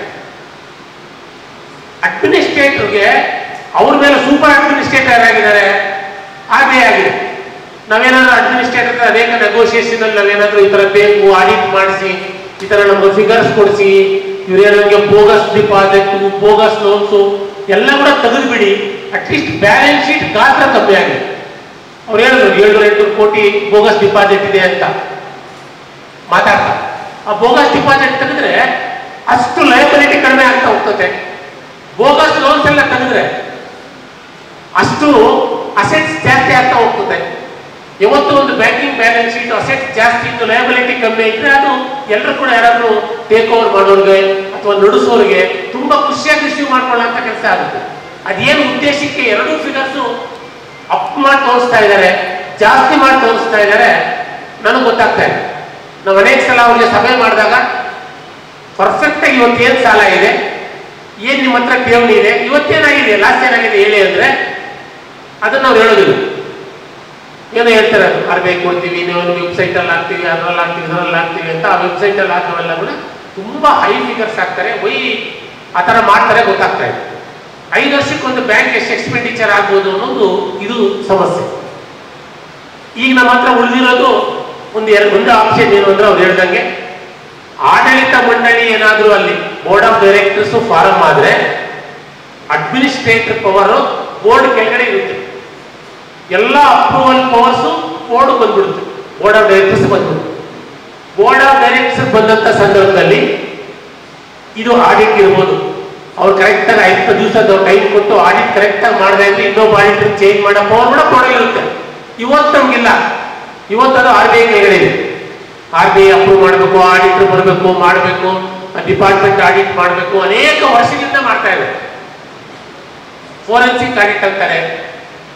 ಅದೇನಾಗ್ತದಂದ್ರೆ ಡಾಕ್ಯುಮೆಂಟಲ್ ಆಡಿಟ್ ಕೊಡೋದು ಬೇರೆ, ಸಿಸ್ಟಮ್ ಕುತ್ಕೊಂಡು ಆಡಿಟ್ ಮಾಡೋದು ಬೇರೆ, ಪ್ರಾಕ್ಟಿಕಲ್ ಆಡಿಟ್ ಬೇರೆ. ಪ್ರಾಕ್ಟಿಕಲ್ ಆಡಿಟ್ ಯಾರು ಮಾಡೋಕ್ಕಾಗೋದಿಲ್ಲ.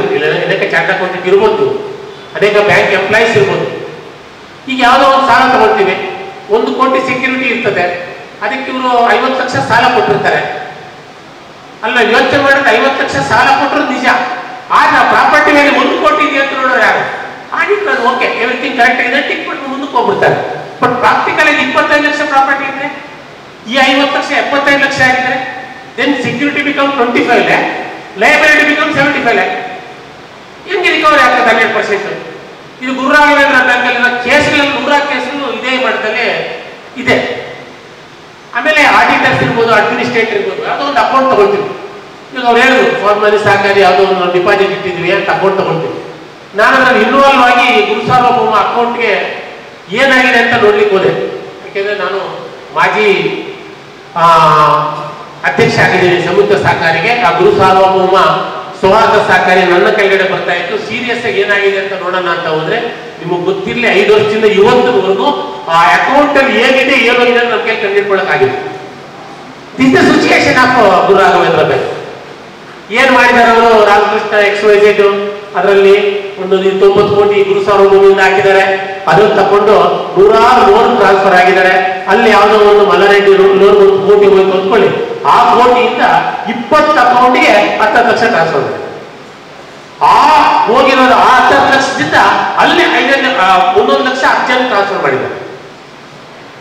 ಏನಕ್ಕೆ ಇವೆಲ್ಲ ಮಾಡಿದ್ದಾರೆ ಅಂದ್ರೆ ಎಲ್ಲೋ ಫ್ರಾಡ್ ಏನೋ ಉದ್ದೇಶದಲ್ಲಿ ಮಾಡಿದ್ದಾರೆ. ಇದನ್ನ ಡೀಪ್ ಆಗಿ ಹೋಗಿ ರೂಟ್ ಲೆವೆಲ್ನ ಎನ್ಕ್ವೈರಿ ಮಾಡಿದ್ರೆ ಅವಾಗ ಗುರು ಸಾರ್ವಭೌಮ ಅಕೌಂಟ್ ಅಲ್ಲಿ ನಾವು ಕೊಡಬೇಕು, ನಮಗೆ ಗುರು ರಾಘವೇಂದ್ರ ಬ್ಯಾಂಕ್ ಕೊಡಬೇಕು ಅನ್ನೋದು ಗೊತ್ತಾಗ್ತದೆ. ಇದನ್ನ ಯಾರು ಅಡ್ಮಿನಿಸ್ಟ್ರೇಟ್ ಇರ್ಬೋದು ಅಥವಾ ಅಲ್ಲಿರೋ ಸಂಬಂಧ ಎಲ್ಲರೂ ಇರ್ಬೋದು, ಇದುವರೆಗೂ ಯಾರು ಆ ರೀತಿ ಸೀರಿಯಸ್ ಆಗಿ ಹೋಗಿಲ್ಲ.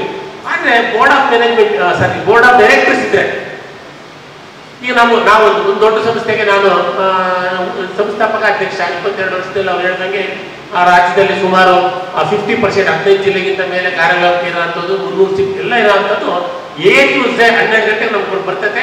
ಏನ್ ಡಿಪಾಸಿಟ್ ಇದೆ, ಏನ್ ಸಾಲ ಕೊಟ್ಟಿದ್ದೀವಿ, ಏನ್ ಲಾಭ ಇದೆ, ಯಾವ ಸಾಲ ಡಿಫಾಲ್ಟ್ ಆಗಿದೆ, NPA ಪ್ರಮಾಣ ಏನಿದೆ ಇಮ್ಮಿಡಿಯೇಟ್ ಆಗಿ ಬರ್ತದೆ. ಅಂದ್ರೆ ಎವ್ರಿ ಡೇ ಬೋರ್ಡ್ ಮಾನಿಟರ್ ಮಾಡೋಂಥ ಅವಕಾಶ ಬೋರ್ಡ್ಗಿರುತ್ತೆ. ಈ 5 ವರ್ಷದಿಂದ ಇದು ಆಗಿರೋದೆಲ್ಲ ನಾವು ಹೋಗ್ಲಿ, ಏನಕ್ಕೆ ಇಷ್ಟು ಕಂಟಿನ್ಯೂ ಮಾಡ್ತಾ ಇದ್ದಾರೆ ಅನ್ನೋದು ಕೂಡ ಅರ್ಥನೇ ಆಗಬೇಕು. ಈ ರೀತಿ ಹೋಗ್ತಾ ಹೋದರೆ ಅದ್ರ ಕೆಳಗಡೆ RBI ಇನ್ನೊಂದು ಆದೇಶ ಮಾಡಿದೆ, BOM ಅಂತ ಮಾಡಬೇಕು ಅಂತ, ಬೋರ್ಡ್ ಆಫ್ ಮ್ಯಾನೇಜ್ಮೆಂಟ್ ಅಂತ ಮಾಡಬೇಕು. ಅದರಲ್ಲಿ ಕ್ವಾಲಿಫೈಡ್ ಪರ್ಸನ್ ಇರಬೇಕು. ಎನಿ ಪ್ರಪೋಸಲ್ CEO ಇಂದ ಅಥವಾ managing director any of the official ಇಂದ ಹೋಗೋದು ಥ್ರೋ BOM BODಗೆ ಹೋಗ್ಬೇಕು ಅಂತ, ಥ್ರೋ BOM BODಗೆ ಹೋಗ್ಬೇಕು ಅಂತಿದೆ. ಅಂದ್ರೆ ಈ ಮಲ್ಲಾರೆಡ್ಡಿ ಅವರು ಹೇಳಿದಂಗೆ ಬೋರ್ಡ್ ಕಾನ್ಸ್ಟಿಟ್ಯೂಟ್ ಆದ್ರೆ BOM ಕೂಡ ಆಟೋಮೆಟಿಕ್ ಆಗಿ ಕಾನ್ಸ್ಟಿಟ್ಯೂಟ್ ಮಾಡಬೇಕು ಅಂತ RBI ಹೇಳುತ್ತೆ.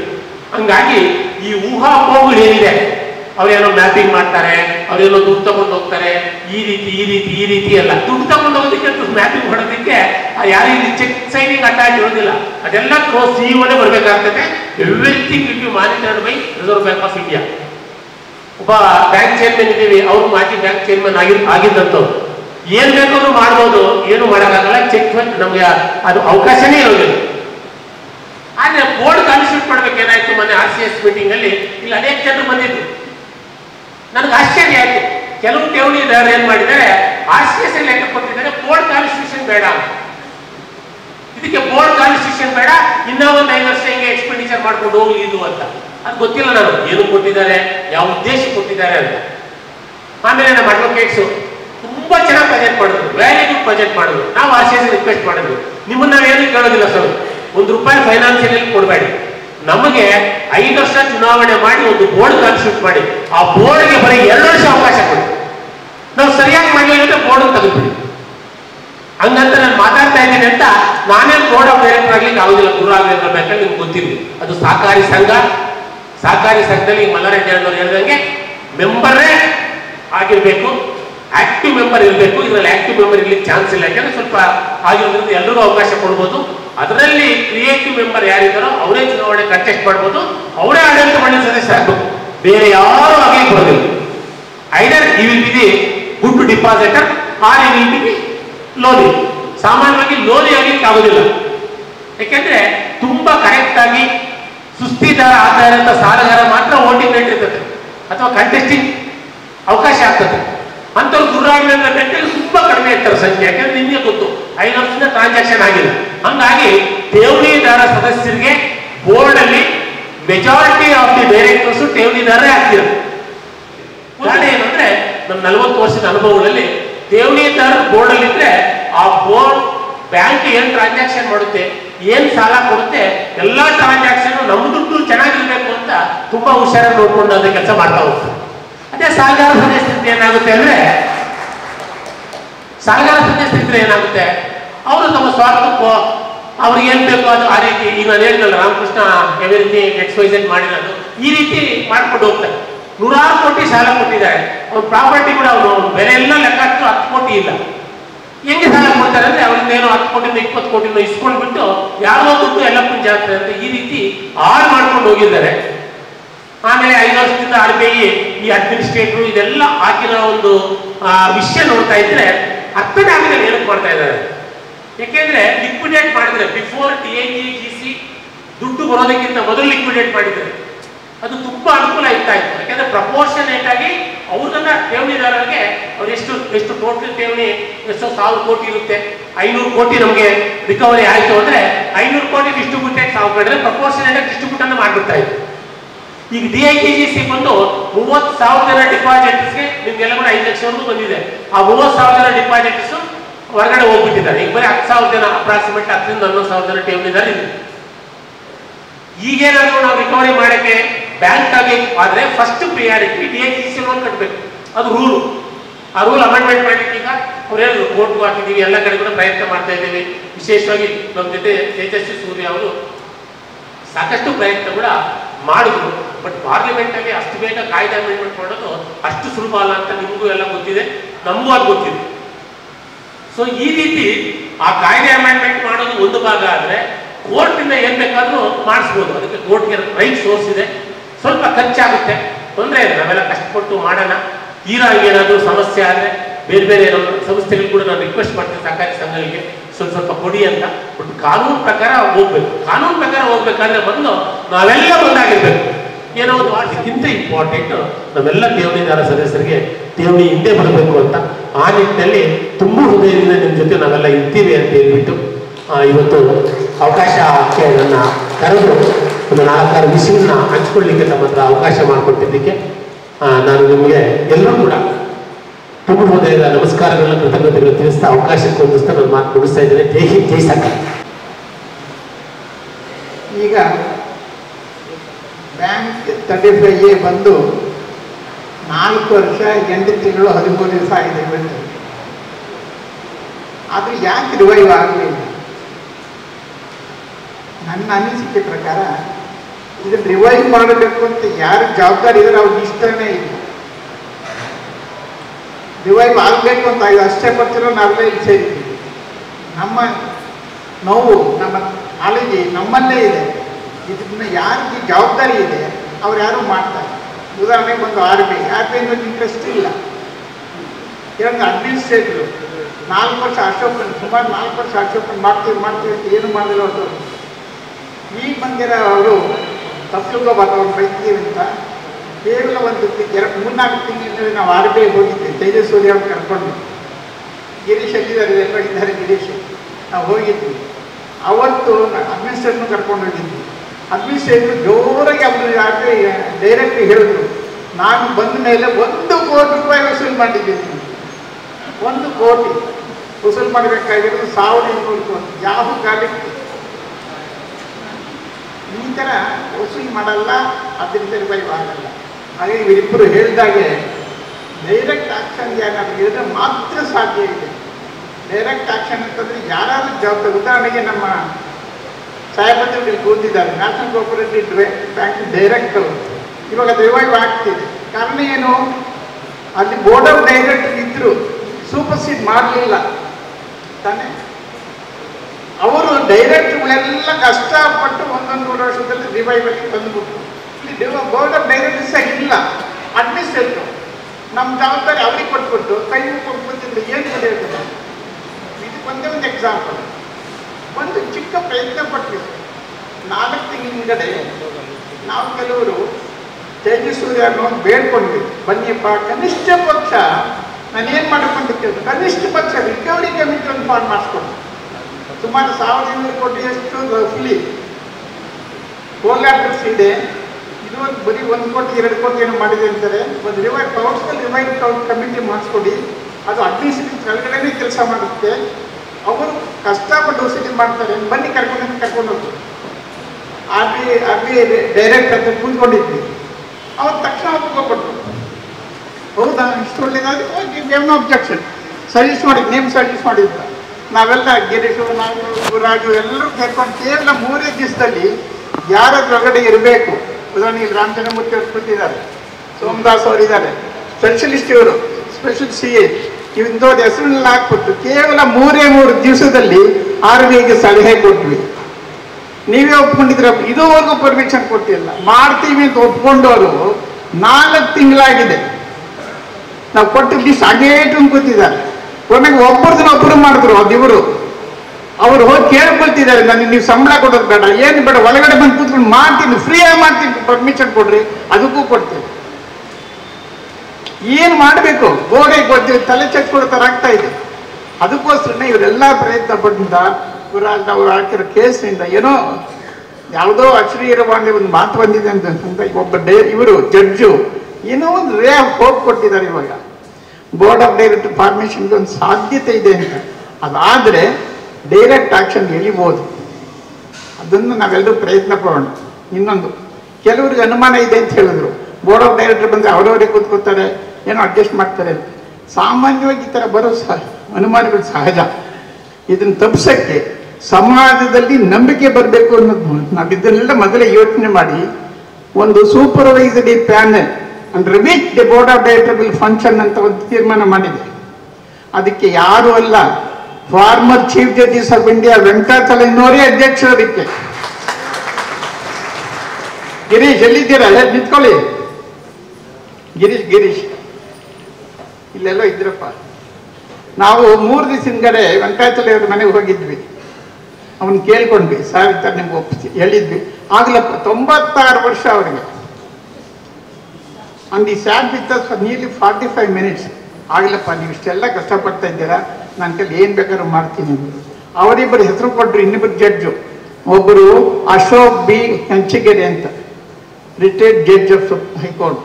ಅವ್ರನ್ನೂ ಕೇಳ್ಕೊಂಡೆ. ಅವ್ರಿಗೆ ವಾಲಂಟಿಯರ್ ಒಪ್ಪಿಕೊಟ್ರು. ನನಗೆ ಸಾಯಂಕಾಲ ಫೋನ್ ಮಾಡಿದ್ರು, ನೀವು ಬಂದಿದ್ರಂತೆ, ನನ್ನ ಸಂತೋಷ, ಏನು ಬೇಕಾದ್ರೆ ನಾನು ಉಚಿತವಾಗಿ ನಿಮಗೆ ಮಾಡ್ತೀನಪ್ಪ, ಪ್ರತಿಯೊಂದು ಕೇಸು ನಾನು ಮಾಡ್ತೀನಿ. ಈ ಥರ ಒಂದು ಪ್ರೊಡಕ್ಷನ್ ತಂದಿಟ್ಟಿದೆ. ಬೋರ್ಡ್ ಆಫ್ ಡೈರೆಕ್ಟರ್ ಇದ್ದರೆ ಏನು ಸಮಾಜಕ್ಕೆ ನಂಬಿಕೆ ಬರಬೇಕು ಅಂತ ಹೈ ಪವರ್ ಪ್ಯಾನಲ್ ಇರುತ್ತೆ. ಇದು ನೀವು ಎಲ್ರಿಗೂ ತಿಳಿಸಿ, ಸಮಯ ಬಂದ ಜನರಿಗೆ ವಿಶ್ವಾಸ ಇರಲಿ. ಈ ಕಾರಣಕ್ಕೋಸ್ಕರನೇ ಬೋರ್ಡ್ ಆಫ್ ಡೈರೆಕ್ಟರ್ ಬಂದರೆ ಒಂದು ರೇ ಆಫ್ ಹೋಪ್ ಇರುತ್ತೆ. ಎಲ್ಲರೂ ಪ್ರಯತ್ನ ಪಡೋಣ ಅಂತೇಳಿ ನನ್ನ ಮಾತು ಮುಗಿಸ್ತೀನಿ.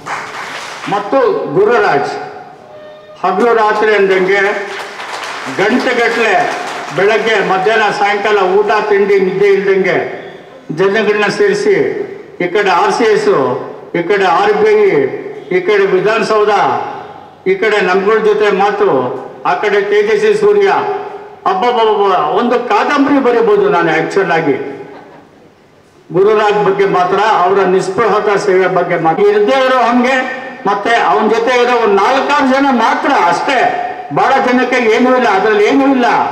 ಅಲ್ಲ, ಅವರೇ ಬರಲಿ, ಅವರೇ ಇಟ್ಕೊಳ್ಳಿ. ಮಲ್ಲಾರೆಡ್ಡಿ ಹೇಳಿದ್ರೆ ಒಂದು ಕಮಿಟಿ ಮಾಡಲಿ.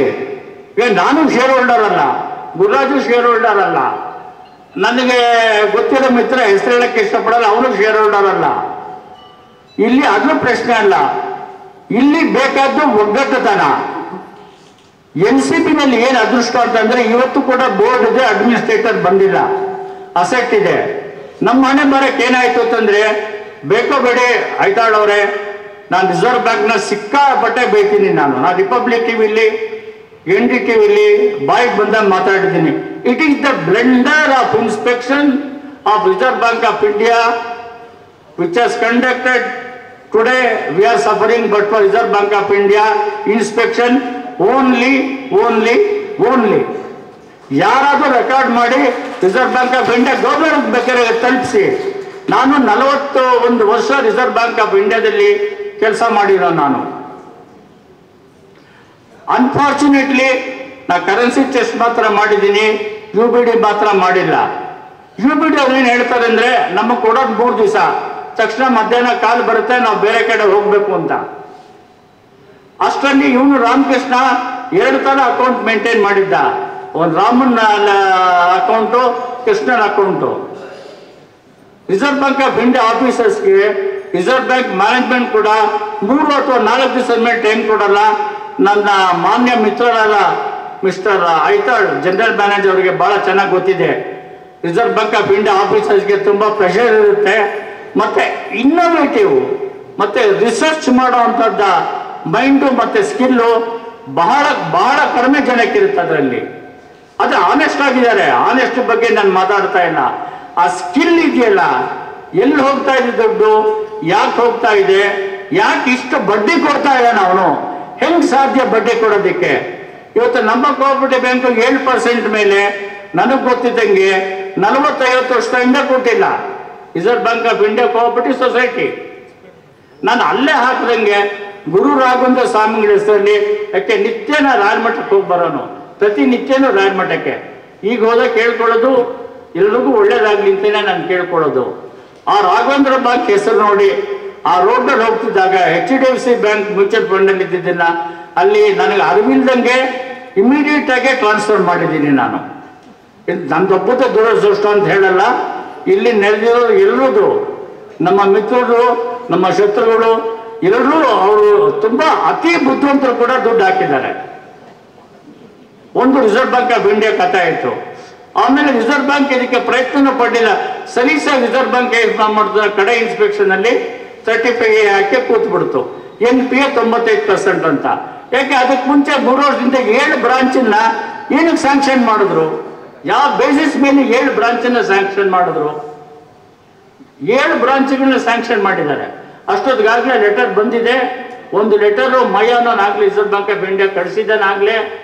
ಇದೆಲ್ಲ ಗೊತ್ತಿದ್ದು RBI has sanctioned 7 more branches. ಇದ್ರ ಮಧ್ಯೆ RCS ನಾನು ಹೇಳೋದು ಬೇಡ. RCS ಅವ್ರ ಬಗ್ಗೆ ಏನ್ ಮಾತಾಡಿದ್ರು ವೇಸ್ಟೇ. ಅವ್ರು ಬರ್ತಾರೆ ಹೋಗ್ತಾರೆ, ಅದು ಇನ್ಸ್ಪೆಕ್ಷನ್ ಅಲ್ವೇ ಅಲ್ಲ. ಅದು ಮಕ್ಕಳು ಮಾಡೋ ಇನ್ಸ್ಪೆಕ್ಷನ್ನು, ಅವ್ರಿಗೆ ಯಾವ ಸ್ಕಿಲ್ಲು ಇರಲ್ಲ. ಬಟ್ ಏನಪ್ಪಾ ಅಂದ್ರೆ RBI ಸ್ವಲ್ಪ ಪ್ರಯತ್ನ ಪಟ್ಟು ಮಾಡಿತು ಅಂತಂದ್ರೆ ಈ ಸ್ಥಿತಿಗೆ ನಾವ್ಯಾರು ಬರ್ತಾ, ಈಗಾಗಲೇ 5ನೇ ವರ್ಷ ಆಗ್ತಾ ಇದೆ. ಈ ಒಂದು 2-3 ಕೇಸ್ಗಳಿಂದ ಮಾತ್ರ ನಿಂತಿದೆ. ಇಲ್ಲ, ಇದು ಲಿಕ್ವಿಡೇಟ್ ಆಗಿ 3 ವರ್ಷ ಮೇಲೆ ಆಗ್ತಾ ಇತ್ತಿದ್ದು, ಯಾರಿಗೂ ಏನೂ ಬರ್ತಾ ಇರಲಿಲ್ಲ. ಮತ್ತೆ ರಿಸರ್ವ್ ಬ್ಯಾಂಕ್ ಆಫ್ ಇಂಡಿಯಾದಲ್ಲಿ ನಾ ರಿಪಬ್ಲಿಕ್ ಟಿವಿದಲ್ಲಿ ನಮ್ಮ ಮನೆಗೆ ಬಂದಿದ್ದು ಶೂಟಿಂಗ್ ಮಾಡಕ್ಕೆ. ಒಂದು ನನಗೆ ಗೊತ್ತಿರೋದಾಗ್ಲೇ 150-160 ಜನ ಸತ್ತೋಗಿದ್ದಾರೆ. ಮಕ್ಕಳು ಮದುವೆ ನಿಂತೋಗಿದೆ, ಕಾಯಿಲೆ ದುಡ್ಡಿಲ್ಲ, ಭಿಕ್ಷೆ ಬೇಡ್ಕೊಂಡು ನಿಂತಿದ್ದಾರೆ. ಈ ಮಧ್ಯೆ ಏನ್ ಮಾಡೋದು ಅಂತಂದ್ರೆ, ಒಂದೇ ಒಂದು ಮಾಡಿದ್ದು ಅಂತಂದ್ರೆ government, reserve bank of India ಅಲ್ಲ, ಪಾರ್ಲಿಮೆಂಟಲ್ಲಿ 1 ರಿಂದ 5 ಲಕ್ಷ ರೂಪಾಯಿ ಮಾಡಿದ್ರು. ಅದು ನಮ್ದೊಂದೇ ಬ್ಯಾಂಕಲ್ಲಿ ಮಾಡಿಲ್ಲ ಅಲ್ಲ, ಅದನ್ನ ಮಾತ್ರ ನೆನ್ಪಿಟ್ಕೋಬೇಕು. ರಿಸರ್ವ್ ಬ್ಯಾಂಕ್ ಆಫ್ ಇಂಡಿಯಾ ಪಾರ್ಲಿಮೆಂಟಲ್ಲಿ ಅಮೆಂಡ್ ಮಾಡಿರೋದು DGC ಅಮೌಂಟ್ನ, ಈ 1 ಲಕ್ಷನ 5 ಲಕ್ಷ ಮಾಡಿರೋದು ಎಲ್ಲ ಕೋಆಪರೇಟಿವ್ ಬ್ಯಾಂಕ್ಗಳಿಗೂ ಎಲ್ಲ ಬ್ಯಾಂಕ್ಗಳಿಗೂ ಮಾಡಿದೆ. ಅದರಿಂದ ನಮ್ಗೆ ಏನಾಯ್ತು ಅಂತಂದ್ರೆ ಸ್ಟ್ರೆಂತ್ ಕಡಿಮೆ ಆಗೋಯ್ತು. ನಮಗೆ ಸುಮಾರು ಒಂದು 75ರಿಂದ 80% ಜನ ಹೊರಟೋದ್ರು. ನಮಗೆ ಅದಕ್ಕೆ ಸಂಬಂಧ ಇಲ್ಲೇ ಅಂತ. ಸನ್ಮಾನ್ಯ ಛಾಯಾಪತಿ ಅವರು, ನ್ಯಾಷನಲ್ ಕೋಆಪರೇಟಿವ್ ಬ್ಯಾಂಕು ಇತ್ತೀಚೆಗೆ ಸುದ್ದಿಲಿತ್ತು. ಸೊ ಎಲ್ಲರೂ ಹೇಳ್ತಾ ಇದ್ದಾರೆ ಹೇಗೆ ಅಲ್ಲಿ ಆಡಳಿತ ಮಂಡಳಿ ಇರೋದ್ರಿಂದ ಆ ಬ್ಯಾಂಕ್ ಉಳ್ಕೊಳ್ತು ಅಂತ. ಸೊ ಅವರು ಅಲ್ಲಿ ನ್ಯಾಷನಲ್ ಕೋಆಪರೇಟಿವ್ ಬ್ಯಾಂಕಲ್ಲಿ ಡೈರೆಕ್ಟರ್ ಆಗಿದ್ದಾರೆ. ಸೊ ಅವರ ಅನುಭವನ ನಮ್ಗೆ ಹೇಳಿ ನಮ್ಮ ಆತ್ಮವಿಶ್ವಾಸನ ಹೆಚ್ಚಿಸಬೇಕು ಅಂತ ಕೋರ್ಕೋತೇನೆ. ನಾನು ಒಂದು ರೀತಿ ಕಹಿ ಮತ್ತು ಸಿಹಿ ಎರಡನ್ನೂ ಅನುಭವಿಸ್ತಾ ಇರೋ ವ್ಯಕ್ತಿ. ಕಾರಣ ಅಂತಂದ್ರೆ ಇಲ್ಲಿಗೆ ನಾನು ಠೇವಣಿದಾರ, ನಿಮ್ಮಂತೆ ನನಗೂ ಕಹಿ ಅನುಭವ ಬರ್ತಾ ಇದೆ. ಮತ್ತೆ ಇನ್ನೊಂದು ಸಂತೋಷದ ಸಂಗತಿ, ಸಿಹಿ ಸಂಗತಿ ಅಂದ್ರೆ ನಾನು ನ್ಯಾಷನಲ್ ಕೋಆಪರೇಟಿವ್ ಬ್ಯಾಂಕಿನ ಒಬ್ಬ ನಿರ್ದೇಶಕ. ನಮ್ಮ ಬ್ಯಾಂಕು ಯಶಸ್ವಿಯಾಗಿ ಕಾರ್ಯವನ್ನೇನೋ ಮಾಡ್ತಾ ಇತ್ತು.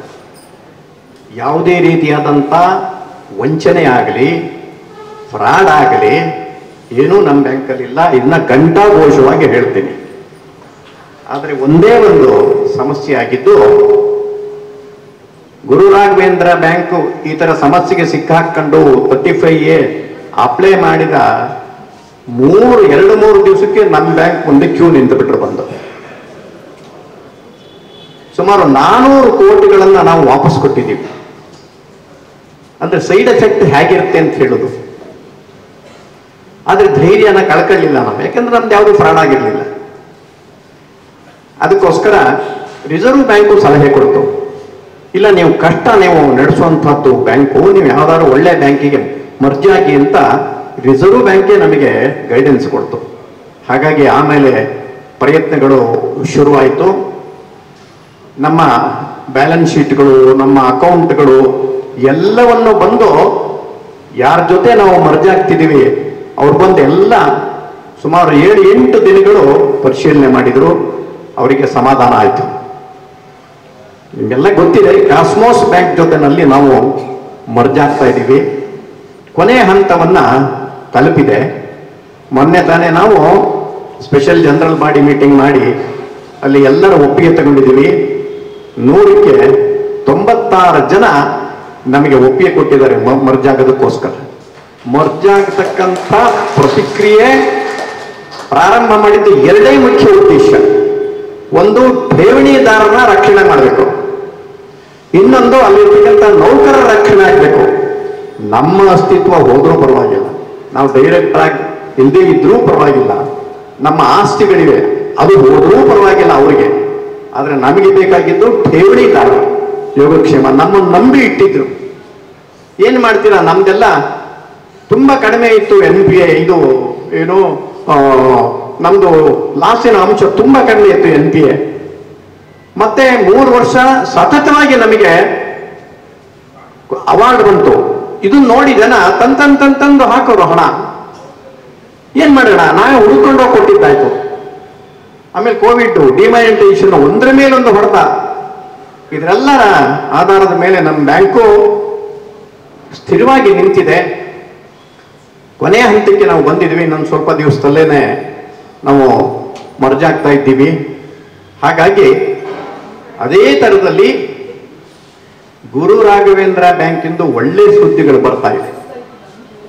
ನಿಮ್ಮ ಅಸೋಸಿಯೇಷನ್ನಿನ ಅಧ್ಯಕ್ಷರಾಗಲಿ ಅಥವಾ ಅವರ ತಂಡ ಪ್ರಮುಖವಾಗಿ ನನಗೆ ಸಂಪರ್ಕಕ್ಕೆ ಬಂದಿದ್ದು.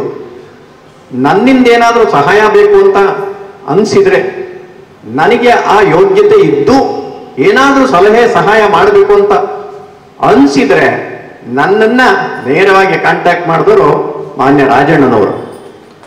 ಆಮೇಲೆ ಗಿರೀಶ್ ಅವರು ಇಲ್ಲಿರ್ಬೇಕು, ದಯವಿಟ್ಟು ಗಿರೀಶ್ ಅವರು ಗಿರೀಶ್ ಅವರು ಇವರು ನನ್ನಿಂದ ಏನಾದ್ರು ಆಗ್ಬೇಕು ಅಂದ್ರೆ ಮಾಡ್ತಿದ್ರು. ನಾನೇನು ಬಹಳವಾಗಿ ಮಾಡಿದ್ದೀನಿ ಅಂತಲ್ಲ, ಏನೋ ನನ್ನಿಂದ ಆದಂಥ ಸಹಕಾರಗಳನ್ನು ನಾನು ಕೊಟ್ಟಿದ್ದೀನಿ. ಪರೀಕ್ಷೆ ಕೊಟ್ಟಿದ್ದಾರೆ. ಆ ಪರೀಕ್ಷೆಯಲ್ಲಿ ನಾವೆಲ್ಲ ಭಕ್ತರು ಒಟ್ಟಾಗಿ ಸಾಧನೆ ಮಾಡಿ ಗುರುಸಾರ್ವಭೌಮ ಬ್ಯಾಂಕ್ನ ಮತ್ತೆ ಪುನಶ್ಚೇತನಗೊಳಿಸಬೇಕು.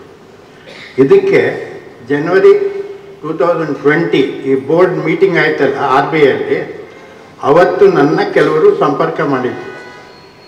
ನಾನು ಚಾರ್ಟರ್ಡ್ ಅಕೌಂಟೆಂಟ್ ಆಗಿ 50 ವರ್ಷ ಎಕ್ಸ್ಪೀರಿಯನ್ಸ್ ಇದೆ. ನಂದು ಸ್ಪೆಷಲೈಸೇಷನ್ನೇ ರಿವೈವಲ್ ಆಫ್ ಇಂಡಸ್ಟ್ರಿಯಲ್ ಯೂನಿಟ್ಸ್. ನಾನು IMA ಕೆನರಾ ಬ್ಯಾಂಕಿಂದ ICICI ಬ್ಯಾಂಕಿಂದ ಕೆಲವು ಕಂಪ್ನಿಗೆ ಸ್ಕೀಮ್ ಇಂಪ್ಲಿಮೆಂಟೇಷನ್ ಮಾಡೋಕ್ಕೆ ಸಿಕ್ ಯೂನಿಟ್ಸ್ಗೆ ರಿವೈವಲ್ ಮಾಡೋದು ನನ್ನ ಪ್ಯಾಷನ್. ಅಂದರೆ ಚಾರ್ಟರ್ಡ್ ಅಕೌಂಟೆಂಟ್ ಅಂದರೆ ಯಾವಾಗಲೂ ದುಡ್ಡು ಕೊಡ್ತಿದ್ರೆ ಕೆಲಸ ಮಾಡಲ್ಲ. ಬಟ್ ನಾನು ಹಂಗಲ್ಲ. ಯಾರಿಗಾನ ಕಷ್ಟದಲ್ಲಿದ್ದರೆ, ನೀವು ಕಷ್ಟಪಡ್ತಿದ್ದೀರಾ, ನಾನು ಇವಾಗ ನಿಮಗೆ ಸಪೋರ್ಟ್ ಮಾಡ್ತೀನಿ, ನೀವು ರಿವೈವಲ್ ಆದಮೇಲೆ ನೀವು ನನ್ನ ಕಷ್ಟಪಟ್ಟಿದ್ದಕ್ಕೆ ನೀವು ನನಗೆ ಕೊಟ್ಟರೆ ಸರಿ ಅಂತ. ಆ ಉದ್ದೇಶದಿಂದನೇ ಸತತವಾಗಿ 2020ಇಂದ ಅವಾಗ ಸ್ಟೇಟ್ ಬ್ಯಾಂಕ್ ಆಫ್ ಇಂಡಿಯಾ ಅವ್ರದ್ದು ಮಿಸ್ಟರ್ ಕುಲಕರ್ಣಿ ಅಂತಿದ್ರು, ಯೂನಿಯನ್ ಪ್ರೆಸಿಡೆಂಟ್ ಅವರು, ಚಿದಂಬರ ಸೊಸೈಟಿ ಅವರಿದ್ದು. ಫಸ್ಟ್ ನಾವು ಇನಿಷಿಯೇಟ್ ಮಾಡಿದ್ವಿ. ವಿ ಆರ್ ಟಾಕಿಂಗ್ ನಮ್ಮ ತೇಜಸ್ವಿ ಸೂರ್ಯ ಹತ್ರನೂ ಹೋಗಿ ಇನಿಷಿಯಲಲ್ಲಿ ಏನೇನಿತ್ತು, ರಂಗನಾಥ್ ಅವರು ಮೀಟಿಂಗ್ ಬರೋರು, ಕೆಲವರೆಲ್ಲ ಬರೋರು, ನಮ್ಮ ಗಿರೀಶ್ ಆಗಲಿ ಕೆಲವರೆಲ್ಲ ಇವಾಗ ಬರ್ತಿಲ್ಲ.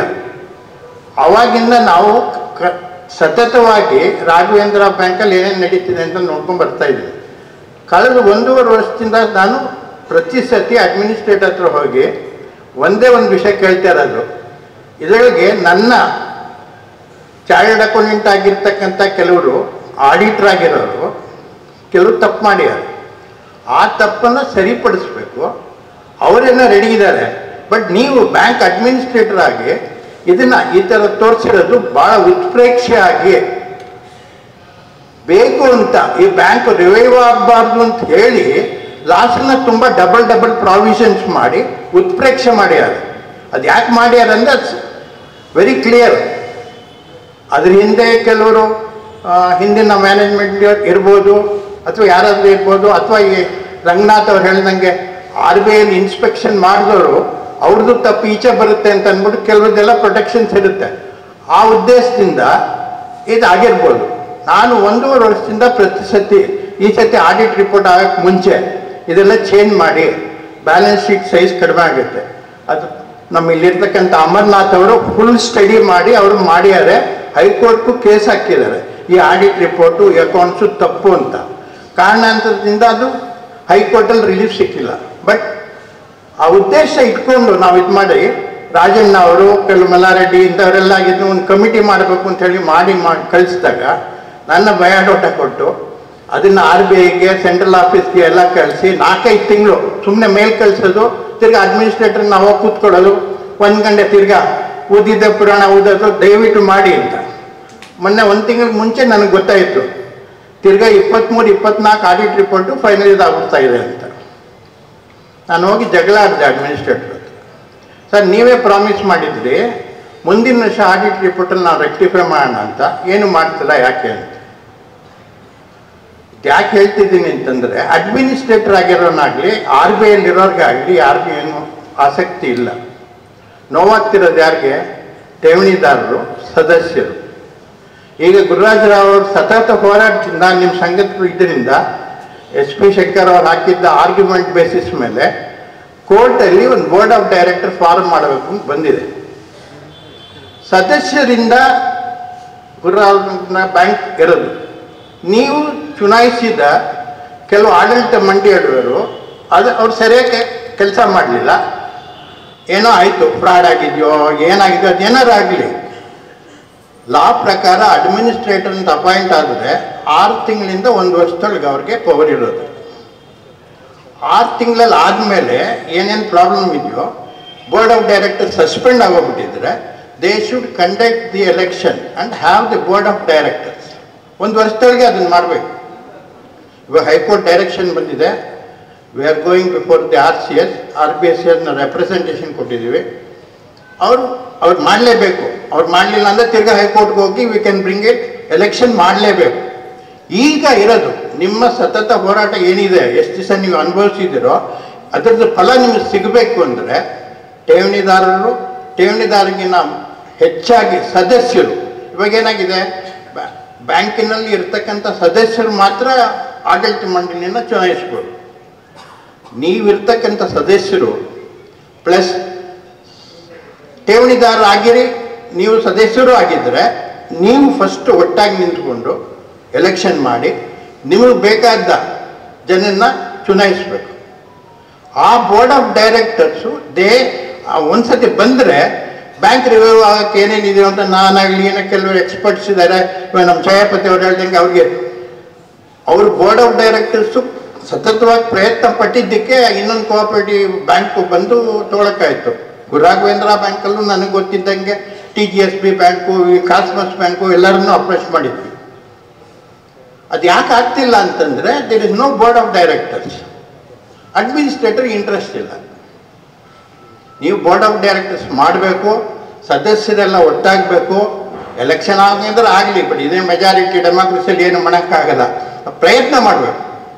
ಸದಸ್ಯರು ಠೇವಣಿದಾರರು, ನೀವು 100 ಜನ ಠೇವಣಿದಾರರು ಸೇರಿಸಿ ಒಂದು ಸದಸ್ಯರಿದ್ದರೂ ಕೂಡ ಆ ಗುಂಪು 2000-3000 ಜನ ನನಗೆ ಗೊತ್ತಿರೋಂಗೆ ಸದಸ್ಯರು ಇರಬೇಕು. ಈ ಸದಸ್ಯ ಠೇವಣಿದಾರ ಸಂಘದಲ್ಲಿ ಇರೋರು ನೀವು ಮುಂದೆ ಬಂದು ಒಂದು ಎಲೆಕ್ಷನ್ನ ಕಂಪ್ಲೀಟ್ ಮಾಡಿ ಬೋರ್ಡ್ ಆಫ್ ಡೈರೆಕ್ಟರ್ಸ್ ಪವರ್ ಕೊಟ್ಟರೆ ಆಮೇಲೆ ಏನೇನು ರಿವೈವಲ್ಗೆ ಇರೋದು ಜೊತೆಗೆ ಇವಾಗ ನಾನು 3 ತಿಂಗಳಿಂದ ಅವ್ರು ಕೇಳಿಕೊಂಡ್ರು ಅವ್ರು ಮಾಡಿಲ್ಲ. ಆಡಿಟರ್ ಏನು ಹೇಳ್ತಾನೆ, ಅಡ್ಮಿನಿಸ್ಟ್ರೇಟರ್ ಮಾಡಿದ್ರೆ ಸರ್ ನಾವು ಒಪ್ಕೋತೀವಿ. ಇವಾಗ ಯಾವುದೋ ಒಂದು ಆಡಿಟ್ಟು ಡಬಲ್ ಪ್ರಾವಿಷನ್ ಇದೆ, 1500 ಕೋಟಿ ನನ್ನ ಪ್ರಕಾರ, ನಾನು ನೋಡಿರೋ ಪ್ರಕಾರ, ಕೃಷ್ಣಮೂರ್ತಿ ಅಂತ ಇನ್ನೊಬ್ರು ಚಾರ್ಟರ್ಡ್ ಅಕೌಂಟ್ ಇದ್ದಾರೆ, ನಾವೆಲ್ಲ ವರ್ಕ್ ಮಾಡಿರೋ ಪ್ರಕಾರ ಮಿನಿಮಮ್ 1500 ಕೋಟಿ ಲಾಸ್ ಹೋಗ್ಬೇಕು. ಡಬಲ್ ಆಗಿದೆ ಅದು ಅನ್ನೆಸರಿ. ಆ ಲೈಬಿಲಿಟಿ ಇವಾಗ ಯಾರು 1500 ಕೋಟಿ ಲಾಸ್ ಇದೆ, ಅದನ್ನು ಯಾರು ಬರ್ತಾರೆ ಅದನ್ನ ದುಡ್ಡು ಹಾಕಕ್ಕೆ ಇಂಥ ಬ್ಯಾಂಕ್ಗೆ? ಫಸ್ಟ್ ಬೋರ್ಡ್ ಆಫ್ ಡೈರೆಕ್ಟರ್ ಆದ ತಕ್ಷಣ ನಾನು ಇವಾಗ ಅಡ್ಮಿನಿಸ್ಟ್ರೇಟರ್ಗೂ ಆ ಭರವಸೆ ಕೊಟ್ಟಿದ್ದೆ. ನಾವು RBI ಲೆಟರ್ ಕೂಡ ಕೊಟ್ಟಿದ್ದೀವಿ. ನಾನು 30 ದಿವಸ 30 ವರ್ಕಿಂಗ್ ಡೇಸಲ್ಲಿ ಬ್ಯಾಲೆನ್ಸ್ ಶೀಟ್ ರೆಕ್ಟಿಫೈ ಮಾಡಿಕೊಡ್ತೀನಿ ಅಂತ ನಾನು ಅವ್ರಿಗೆ ರಿಟರ್ನಲ್ಲಿ ಕೊಟ್ಟಿದ್ದೀವಿ. RBI ಕಳಿಸಿದ್ದೀವಿ ಕೂಡ. ಮಿಕ್ಕಿದ ಬೇರೆ ವ್ಯವಹಾರಕ್ಕೆ ಕೂಡ 3 ತಿಂಗಳಲ್ಲಿ ನಾವು ರಿವೈವಲ್ ಮಾಡೋದು ಪ್ಲ್ಯಾನ್ ಎಲ್ಲ ಮಾಡೋದಕ್ಕೆ ಕೊಟ್ಟಿದ್ದು ನಾನು. ಇದು ಯಾಕೆ ಆಗ್ತಾ ಇಲ್ಲ ಅಂದರೆ ಗೊತ್ತಿಲ್ಲ ನಮಗೆ. ಬೋರ್ಡ್ ಆಫ್ ಡೈರೆಕ್ಟರ್ಸ್ ಬಂದರೆ ನಾವು ಅವ್ರಿಗೆ ಸಲಹೆ ಸೂಚನೆ ಅಲ್ಲದೆ we can work for it. ನಂತರನೇ ಬೇರೆ ಒಂದು 7 ಜನ ಇದ್ದಾರೆ professionals, got immense experience in the banking field. ಅವ್ರ ಸಹಾಯ ತಗೊಂಡು ಮಾಡ್ಬೋದು. ಅಡ್ಮಿನಿಸ್ಟ್ರೇಟರ್ಗೆ ಎಲ್ಲ ಹೋಗಿ ಹೇಳಿದೆ, ಅದು ಯಾಕೋ ಆಗ್ತಾ ಇಲ್ಲ. ಬೋರ್ಡ್ ಆಫ್ ಡೈರೆಕ್ಟರ್ಸ್ ಬಂದರೆ, ಬೋರ್ಡ್ ಆಫ್ ಮ್ಯಾನೇಜ್ಮೆಂಟ್ ಬಂದರೆ ಇದು ಆಗಕ್ಕೆ ಸಾಧ್ಯ. ಮೊದಲನೇದಾಗಿ ನಮ್ಮ Ramachandra ಮೂರ್ತಿಯವರು he has been a consultant, he has played a pivotal role in setting right the balance sheets, and with the team with Chayapati and others, he is the person who has also promised us to help us. Unfortunately he was here, we were unable to identify because Mr. Girish, we had told Girish, we welcome him and thank him for all the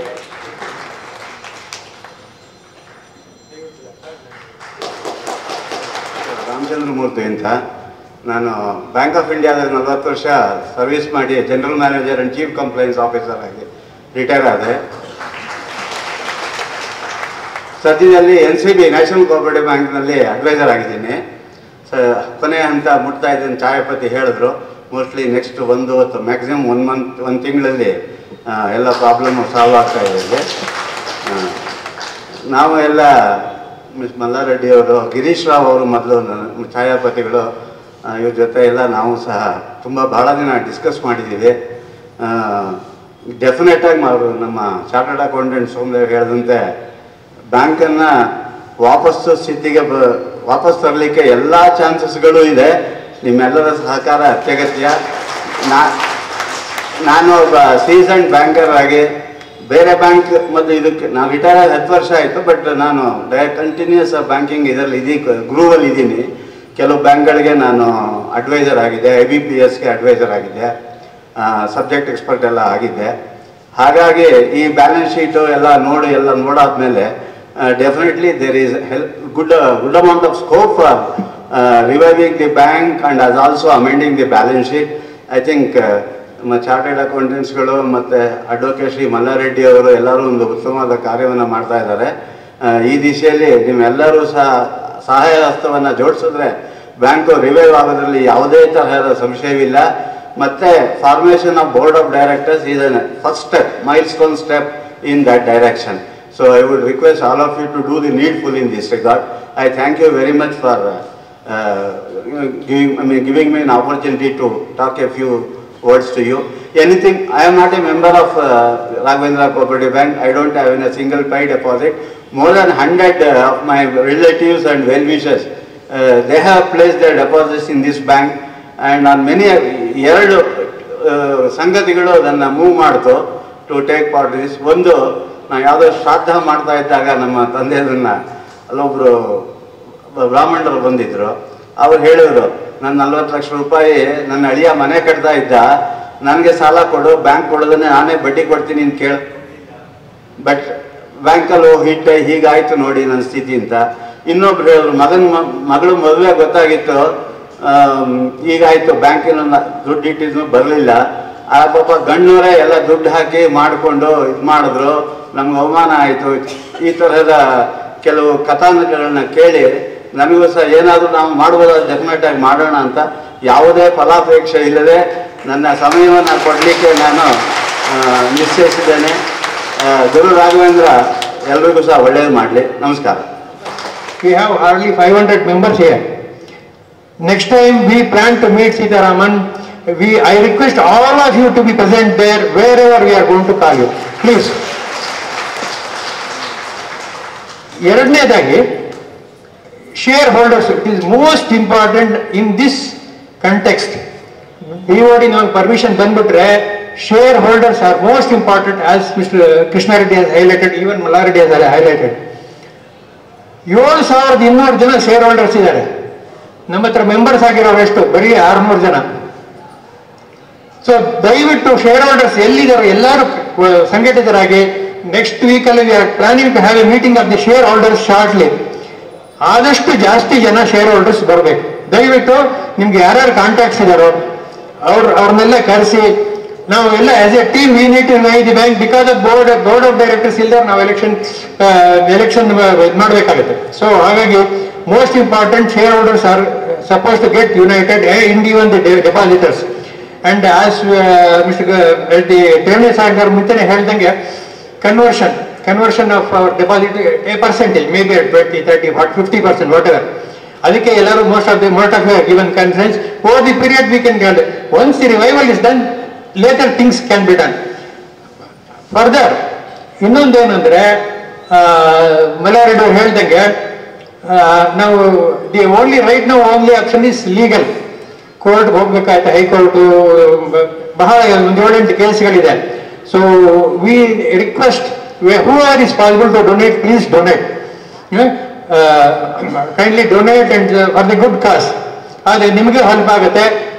as these people have luminaries have suggested, bank ಬಹಳ ಜನ chartered accountants, intellectuals, particularly Mr. Girish, I would like to mention, Krishnamurthy, Amarnath, Mr. Prakash, ಇವರೆಲ್ಲ ಸಹಾಯದಿಂದ ನಾವು revive ಮಾಡ್ತೀವಿ ಅನ್ನೋ ಭರವಸೆಯನ್ನು ಕೊಟ್ಟಿದ್ದಾರೆ.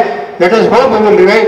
V request to try to assemble more and people, particularly shareholders should join us to ensure that board of directors ಮಾಡಿಕೊಂಡು election ಮಾಡಿಕೊಂಡು ಮುಂದೆ ಬ್ಯಾಂಕನ್ನು ರಿವೈವ್ ಮಾಡೋದಕ್ಕೆ ಹೆಲ್ಪ್ ಆಗುತ್ತೆ ಅಂತ ಹೇಳಿ. ಆಮೇಲೆ ನಾವು ಬಿನ್ ಮೀಟಿಂಗ್, ನಾನು ಗುರುರಾಜು, ಗಿರೀಶ್ ಅವರು ಎಷ್ಟೋ ಸತಿ ಮೆಟ್ ಅಡ್ಮಿನಿಸ್ಟ್ರೇಟರ್ ಮಾಡ್ತೀನಿ ಅಂತ ಹೇಳ್ತಾರೆ, ಏನೂ ಮಾಡಲ್ಲ. ಬ್ಯಾಲೆನ್ಸ್ ಶೀಟ್ ಕರೆಕ್ಟ್ ಮಾಡ್ತೀನಿ ಅಂತಾರೆ, ಇನ್ನೂ ಆಗಿಲ್ಲ. ಅದು ರಿಕವರಿ ಮಾಡ್ತೀನಿ, ಏನೂ ಆಗಿಲ್ಲ. ಹಾಗಾಗಿ ವೇದಿಕೆ ಮೇಲೆ ಆಸೀನರಾಗಿದ್ದಂತಹ ಸಹಕಾರಿ ಧುರೀಣರಾದಂತಹ ಶ್ರೀ ಕೃಷ್ಣಾರೆಡ್ಡಿಯವರು, ಶ್ರೀ ಮಲ್ಲಾರೆಡ್ಡಿಯವರು, ನಮ್ಮ ಜಗದೀಶ್ ರವರು, ಸೋಮದಾಸ್ರವರು ಮತ್ತು ವ್ಯಾಸರಾಜರವರು ನಮಗೆ ಭಾಳ ಕೆಲವು ಸಹಾಯ ಮಾಡಿದ್ದಾರೆ. ಅದರಲ್ಲಿ ರಾಜೀವ್ ಅವರು, ರಂಗನಾಥ್ ರವರು, RBI ರಂಗನಾಥ್, ಆ್ಯಂಡ್ ಇವರು ನಮ್ಮ ಇವರು ಜಡ್ಜ್ ದೇಶಪಾಂಡೆರವರು ಬಹಳ ಸಹಾಯ ಮಾಡಿದ್ದಾರೆ. ಅವರೆಲ್ಲರಿಗೂ ನಮಸ್ಕಾರಗಳನ್ನು ತಿಳಿಸುತ್ತಾ ನನ್ನ ಕೆಲವು ಮಾತುಗಳನ್ನು ಹೇಳ್ತೇನೆ. I am not fluent in Kannada. So ದಯವಿಟ್ಟು ನಾನು ಕ್ಷಮಿಸಿ, ನಾನು ಸ್ವಲ್ಪ ಇಂಗ್ಲೀಷಲ್ಲೇ ಹೇಳ್ತೀನಿ. ಮತ್ತು ನಮಗೆ ಬಹಳಷ್ಟು ಸಹಾಯ ಮಾಡಿದಂಥ ನಮ್ಮ office bearers, especially Satish, Ramesh ಅವರು, ಮತ್ತು PVT ಪ್ರಕಾಶ್, BLN ಮೂರ್ತಿ, ಸುರೇಶ್ ಅವರು, ಅವರೆಲ್ಲ ಬಹಳ ಸಾಕಷ್ಟು ನಮಗೆ ಬಹಳ ಸಹಾಯ ಮಾಡಿದ್ದಾರೆ. ಅವರನ್ನು ನಾವು ದಯವಿಟ್ಟು ಈ ಒಂದು ಇದರಲ್ಲಿ ನಾವು ನೆನಬೇಕು ಅವ್ರನ್ನ. ಇದರಲ್ಲಿ ಇದ್ರ ಜೊತೆಲಿ ನಮ್ಮ ಯೋಗಾನಂದ್ ಅಂತ, ಮತ್ತು ಮೋಹನ್ ಅವರು, ಮತ್ತು ಅವರು ಶ್ರೀಮತಿ ಗೌರಿ ಬಹಳಷ್ಟು ಸಹಾಯ ಮಾಡಿದ್ದಾರೆ. ಇದರಲ್ಲಿ ಮೇಯ್ನು ಇದಕ್ಕೆಲ್ಲ ನಮಗೆ ಈ ಒಂದು ಫಂಕ್ಷನ್ನ ಅರೇಂಜ್ ಮಾಡಲಿಕ್ಕೆ ಬಹಳಷ್ಟು ಸಹಾಯ ಮಾಡಿದವರು ಶ್ರೀಮತಿ ರುಕ್ಮಿಣಿ ಅವರು ಮತ್ತು ನಮ್ಮ ಗುರುರಾಜ್ ಸರ್. ಅವರುಗಳನ್ನ ಬಿಟ್ಟು ನಾವು ಏನೂ ಮಾಡೋಕ್ಕಾಗೋದಿಲ್ಲ. ಅವರಿಂದ ಬಹಳಷ್ಟು ನಮ್ಗೆ ಸಹಾಯ ಇದೆ. ಅವರನ್ನು ನಾವು ದಿನವೂ ನೆನೆಸ್ಕೊಳ್ಬೇಕು. ಇಷ್ಟು ಹೇಳ್ತಿದ್ದೀನಿ. ಮತ್ತು I just wanted to speak in English. ದಯವಿಟ್ಟು ಕ್ಷಮಿಸಿ, ಕನ್ನಡದಲ್ಲಿ ಮಾತಾಡಲಿಕ್ಕೆ ಬರೋದಿಲ್ಲ ನನಗೆ ಜಾಸ್ತಿ. As a general secretary of ಠೇವಣಿದಾರ ಸಂಘ, I am grateful to all the members present here for giving me the support and opportunity to fight for the justice and to try and get back all our hard-earned money from the ill-fated bank. Acknowledging the hardships over the past 4 years and 8 months, from the RBI apathy towards depositors and also bureaucratic wastage of time with respect to Sri Guru Raghavendra Sahakara Bank issue. They are not at all cooperating. Okay, it is very much painful to inform you all that around 326 depositors have already expired after imposing Section 35A by RBI from 10th January 2020. The financial statements, that is balance sheet and audit reports for the years 2019-20, 2021, 21-22 and 22-23 are all cooked up figures by the erstwhile administrator Sri Ashokan and our new administrator Sri Bhaskar Hande. He is following the same footsteps of Sri Ashokan. Mr. Amanath, our office bearer, will explain in detail of bad accountancy. RBI stepmotherly treatment to cooperative banks is too much. They are not at all cooperating, they are not helping us at all. They are just wanted to close these cooperative banks. So in turn, if cooperative banks dies, hundreds of cooperative societies, societies will die automatically. This is the failed inspections of RBI over the past 15 years, from 2009 to 10th January 2020, is really very enormous. See, from 2009 onwards, the RBI inspection team has visited our bank. They have audited the records of our bank. But unfortunately, these officers have given very good report. From 2009, the bank is running very well. They are giving 16% dividend to the depositors.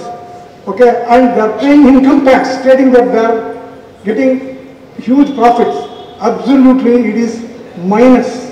There is no profit at all from 2009 onwards at all. Inspection officers during 2019, when they have visited this bank for auditing inspection, they have found enormous problems in previous year's statements. They have said whatever this audit report given by our earlier inspection team itself is wrong. So whom we have to believe? Whether RBI officers or supported by RCS officers? Everybody has spoiled the bank's revival. We have continued. The office bearers and our advisors met the officers of RCS, RBI, bank admin, MLAs and MPs, and cooperative minister, deputy commissioner of police, officers of CID and ED also. But unfortunately, there is no support from these people. Except our MP and MLA, they have done something good for us. Otherwise, the bank would have gone long back. The license would have cancelled long back. Just because we have filed several cases before Honorable High Court, we are, at least right now, we are safe. We have continued to fight the PIL in writ petition number 7350 of 2020 by filing IA in High Court of Karnataka. But post the former Chief Justice of Karnataka, Mr. Oka, moving to Supreme Court, the case has not moved much in the High Court. We have just 3 more agendas that T Sangha is associated with. One, regarding DICC repayment of case, which has already been explained by our Shri Malla Reddy and Shri Krishna Reddy sir in detail. In DICC repayment case, writ petition number 2991 of 2023, the judgment is reserved. Arguments are over. Only we are expecting any day, as our Malla Reddy sir said, it is blessing in disguise for us because they have not given the judgment so far.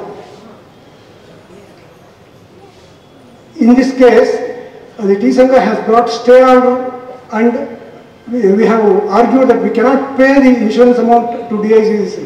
So that case is still pending. And regarding BOD case also, all of our officers have explained you in detail. Writ petition 16283 of 2024, the next date of hearing is 1/10/2024. Recently, the Honorable High Court has directed RCS to consider the application submitted by Tevanidar Sangha on 9/10/2023. They have not given any reply till date. So based on the judgment of Honorable High Court, they have directed RCS to consider the application of Tevanidar Sangha and take a decision whether to conduct elections or not. So that is pending. 1st of October is the hearing. Let us hope with all our officers, our advocates, Mr. Subhash, Mr. Malla Reddy, I hope definitely, as they said already, definitely we will win the case. And apart from that, Mr. Amarnath has already filed an accounts quashing case in writ petition number 22782 of 23, filed by Tevanidar Sangha shareholders. The case is still pending in High Court and the case is coming up for hearing on 30th/9 this month. And I hope we may get benefit in that case also. We have helped those who have not received DICC amount due to banks' fraud to initiate legal proceedings in the Honorable High Court of Karnataka. Unfortunately, the judgment in second batch of writ petition in High Court has not been implemented by the bank and they cleverly dodged it. This would most likely be challenged again with the help of our Tevanidar Sangha and Mr. Amarnath will lead that case. Tevanidar Sangha has submitted a detailed proposal to RBI Mumbai, but they have rejected our proposal in spite of the Tevanidar Sangha and associations are trying to bring in some investors to take over this bank. Unfortunately, the RBI has not agreed for our proposals. I would like to state the following for all your understanding. The bank has not only failed in its revival due to administrators' apathy and RBI playing in bad faith, but also some of our own depositors have damaged the credibility of the bank. This is the reason why we have written a letter to Registrar RCS office requesting for conducting of elections to form board of directors and to recover the loans from the borrowers, which is the only solution for revival of this bank. We have no say in the audit approval or rejection. Therefore, we have initiated legal proceedings against the bank and RBI in the Honorable High Court of Karnataka, Bangalore, in writ petition number 22782 of 2023. Through those shareholders and we are seeking of the financial statements prepared by the previous and present administrator and its corresponding audits along with RCS re-audit to be certified. This we have already requested. The bank was given a show cause notice for the cancellation of banking license last year in 2023. T Sangha's Associates, Federation of Cooperative Societies have brought stay from the Honorable High Court of Karnataka not to cancel the banking license till the finalization of the writ petitions. We do not know how long that stay order will sustain. The day that this stay order gets vacated, this bank's story is over. Our Malla Reddy sir has filed a case and he has brought the stay for not cancelling the banking license. So till then, we are safe. My sincere request to our member depositors to please come forward voluntarily. This I am specifically requesting all of my members to assist us in our work. Whenever we need services, we will call and request you to come and help us. If anyone is interested to help us, please give your names to our Vice President Sri BLN Murthy of Tevanidar Sangha. In the interest of depositors, Tevani Sangha is working and we do not have any personal agenda except revival of this bank. We request your cooperation and support for the cause of all the depositors.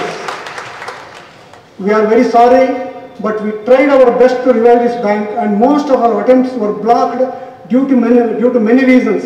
But the sad part is that some of this bank's own depositors have played a role of villains. However, in spite of all odds, Tevani Sangha will struggle and try to revive this bank. In order to cope up the work, Tevani Sangha has decided to include the names of Srimati Rukmini, Sri Shantaram Nadig and Sri M.N. Venkatesh as office bearers from this year onwards. I thank, and next financial year will be the last for this Tevani Sangha, and maybe this AGM will be either last or a penultimate AGM. Post the above agendas, concluding the Tevani Sangha's term will expire during 2025 and request any of members can take over the responsibility of continuing our Tevani Sangha from next year onwards. I thank Sri S.P. Shankar, Senior Advocate, Sri Krishna Reddy Sir, Ex-President and Present Director of Karnataka Cooperative Societies, Sri Malla Reddy, Advocate, and Sri Gundurao, Founder President Udaya Savar Society. These people are all helping us, they are guiding us.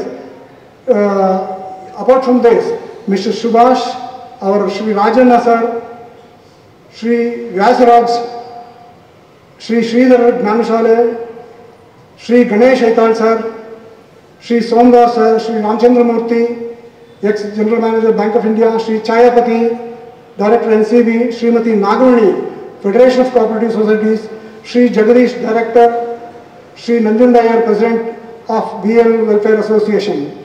These people are also helping us in various issues. We are contacting these people during even late night also, but still they are coping us, they are helping us in several ways. A separate shareholders meeting will be called shortly and request them to attend the meeting, though I am not a shareholder, nor my office bearers, except Mr. Satish. All of us are not shareholders and we cannot contest the elections at all if in case BOD is sanctioned by Honorable RCS. The date and time of this meeting will be informed shortly to our shareholders. I would like to inform that I am not in the race of BOD.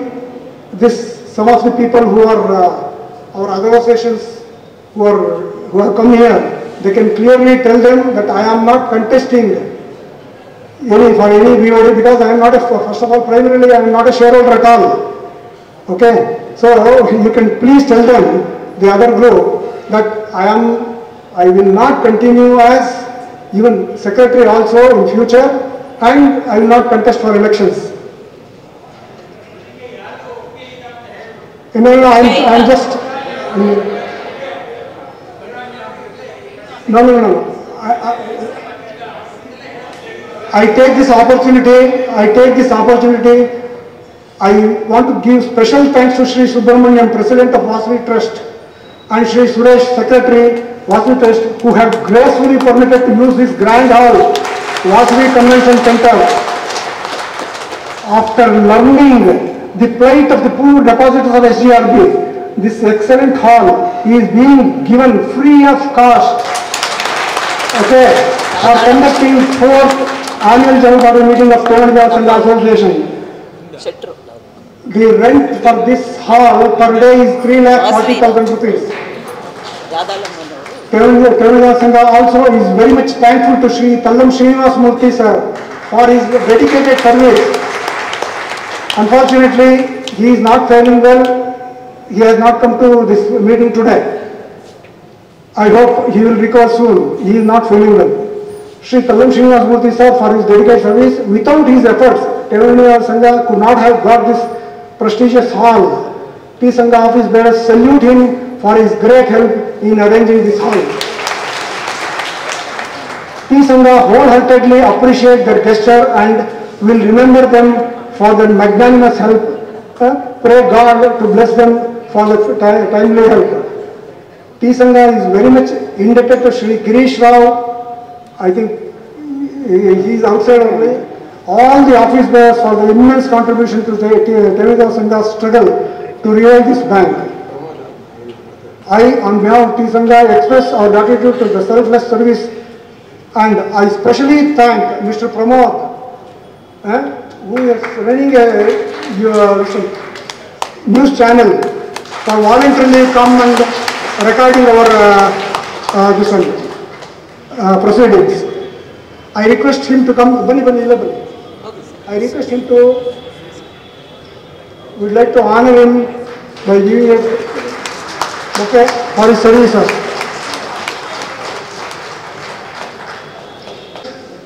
All the members to give their opinion of regarding whether to continue our office bearers or not. I request you to say no confirmation motion can be brief.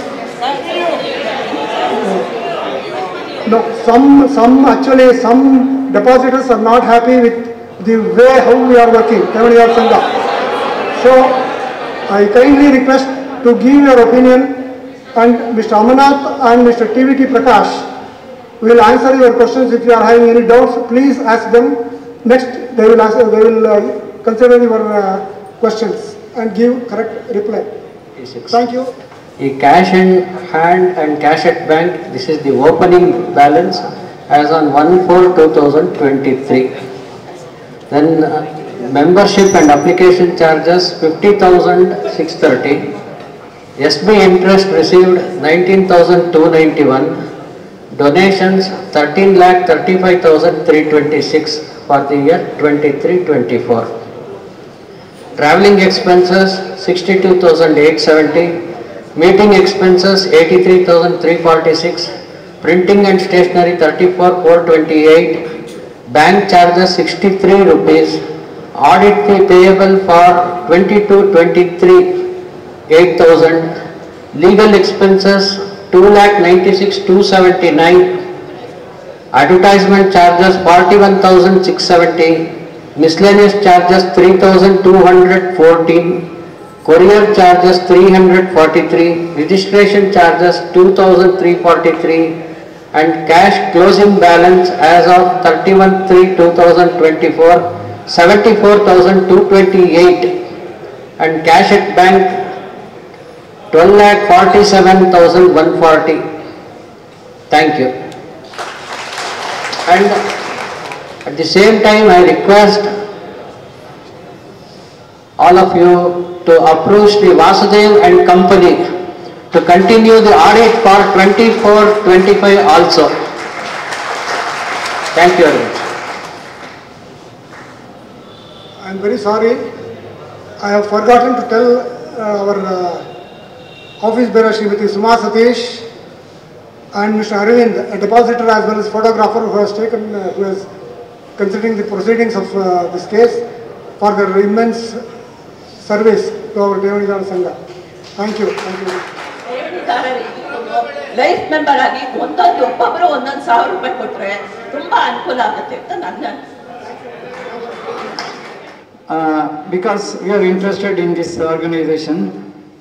Just now, after listening to all of them, finally Gururaj ಒಂದು ಹೇಳಿದ್ರು, in case the board is constituted, we are not going to be there anta. That is not at all acceptable to any of us, because ಇಷ್ಟು ಕಷ್ಟಪಟ್ಟು board revive ಮಾಡಿದ್ರೆ another Ramakrishna should not come and spoil again. That is the point.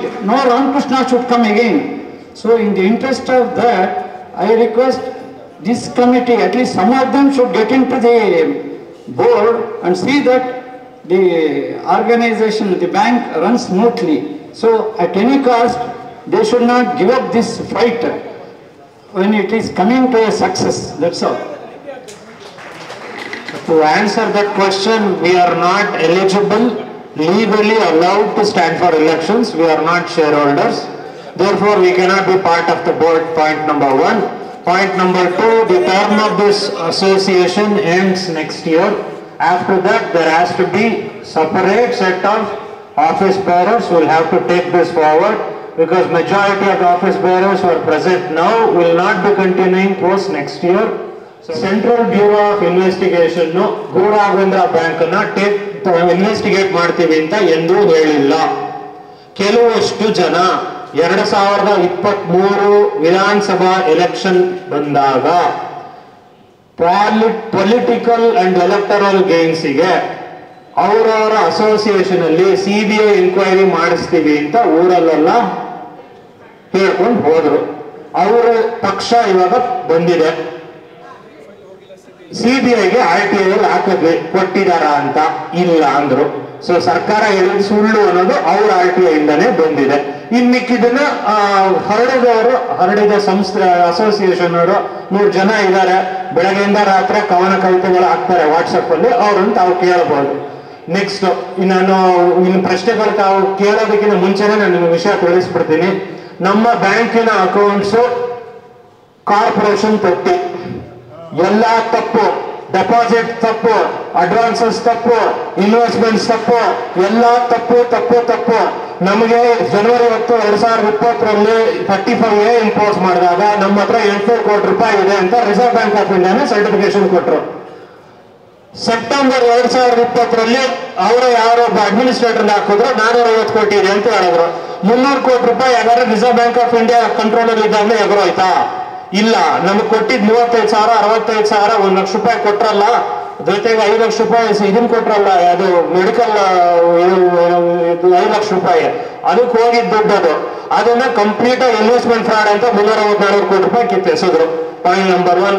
Point number 2, 150 ಕೋಟಿ ರೂಪಾಯಿ fake deposit ಅಂತ reserve bank of India ಅವರೇ 2019 October November ಅಲ್ಲಿ recognise ಮಾಡಿ reverse ಮಾಡಿ ಅಂತ ಬ್ಯಾಂಕ್ಗೆ ಹೇಳಿದ್ರು. 35A ಬೀಳೋದಕ್ಕಿಂತ ಮುಂಚೆ ಡಿಸೆಂಬರ್ 2019 150 ಕೋಟಿ ರೂಪಾಯಿನ ರಿವರ್ಸ್ ಮಾಡಿದ್ರು on the advice of reserve bank of India in their own inspection report.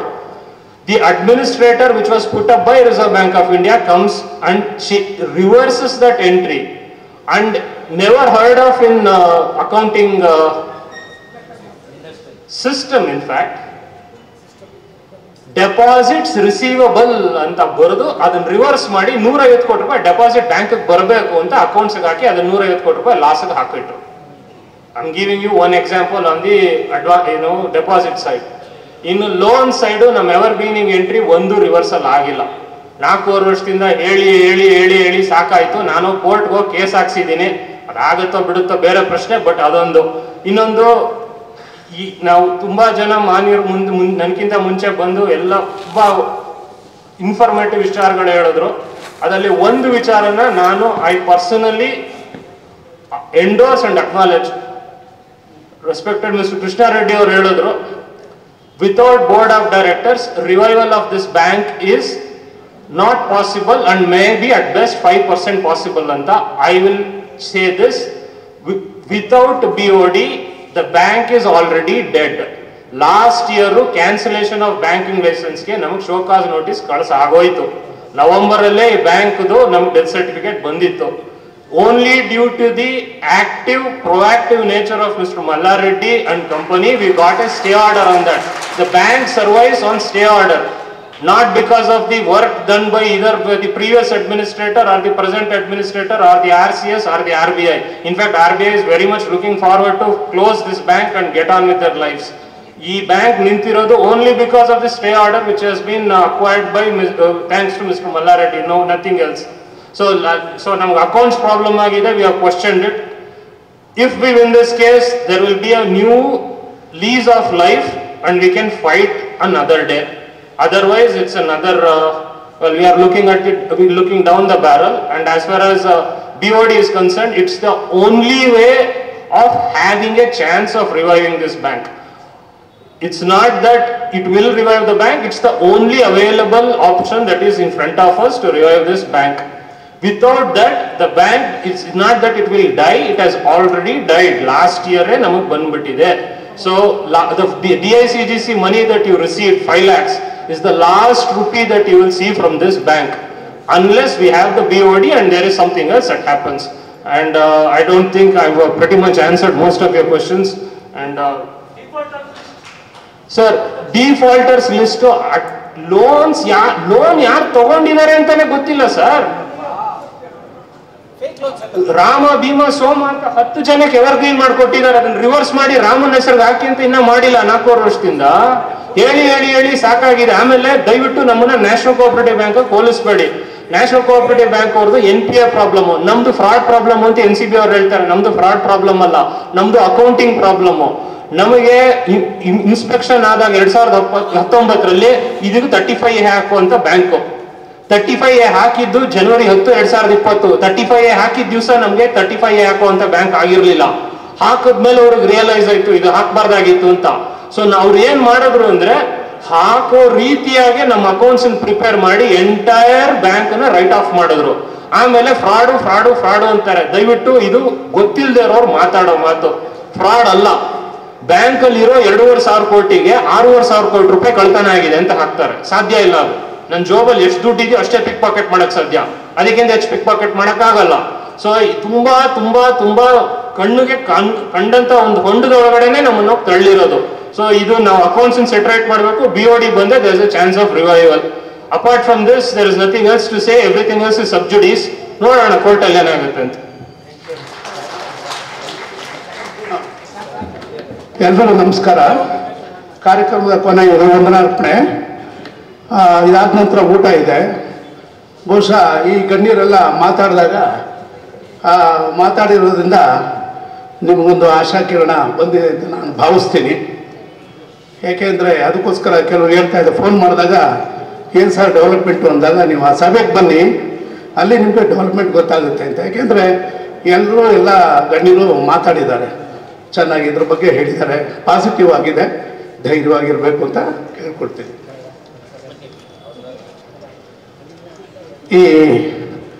ಈ ಒಂದು ಕಾರ್ಯಕ್ರಮಕ್ಕೆ ಮುಖ್ಯವಾಗಿ ನಮ್ಮ ತಲ್ಲಂ ಶ್ರೀನಿವಾಸ ಮೂರ್ತಿಯವರು ಮೊದಲಿಂದಲೂ ಭಾಳ ಸಹಾಯ ಮಾಡ್ತಾ ಇದ್ದಾರೆ.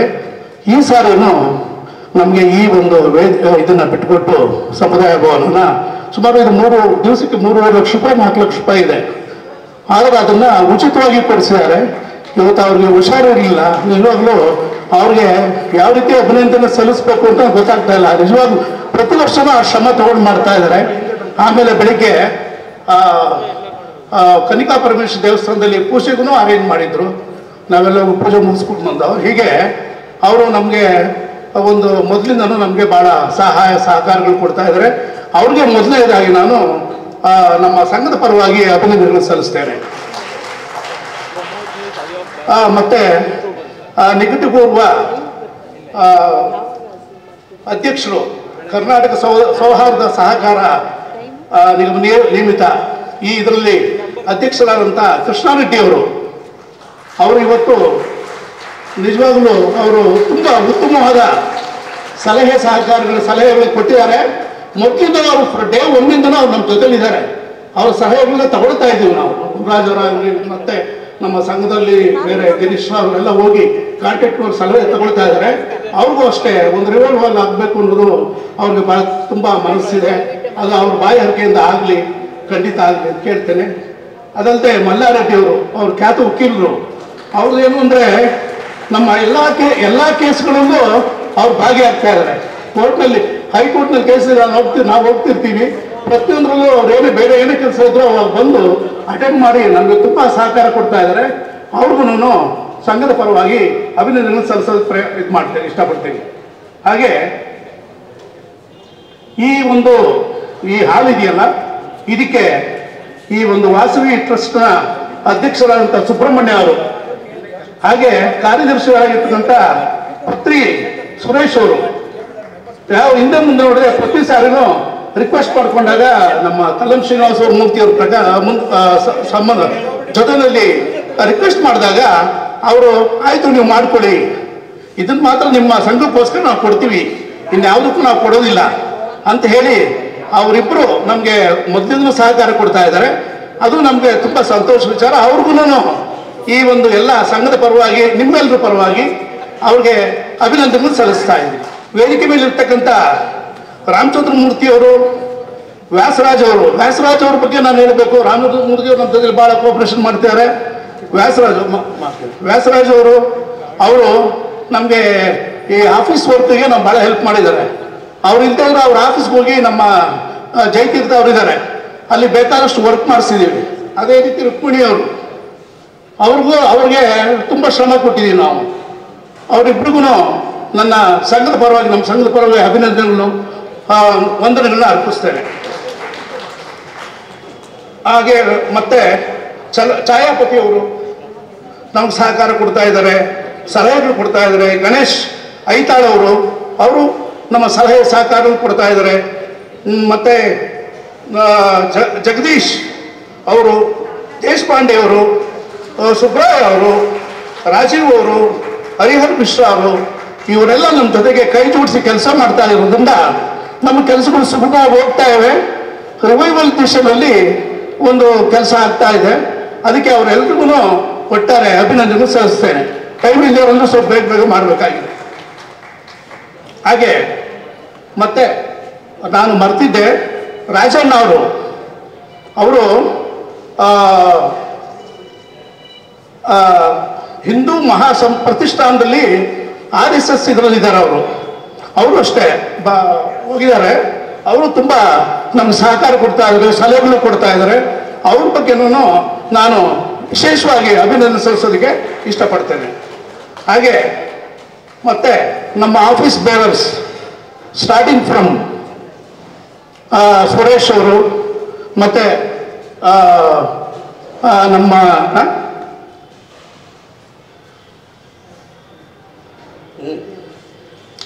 ಹಾಗೆ ನಮ್ಮ ಈ ಒಂದು ಸಂಘದ ಮುಖ್ಯ ಕೇಂದ್ರ ಬಿಂದು ಗುರುರಾಜ್ ಅವರು, ಗೊತ್ತಾಯ್ತಾ? ಅವ್ರಿಗೆ ನಾನು ಮಾತಾಡಬೇಕು ಅಂತ ಇಷ್ಟಪಡ್ತೀನಿ.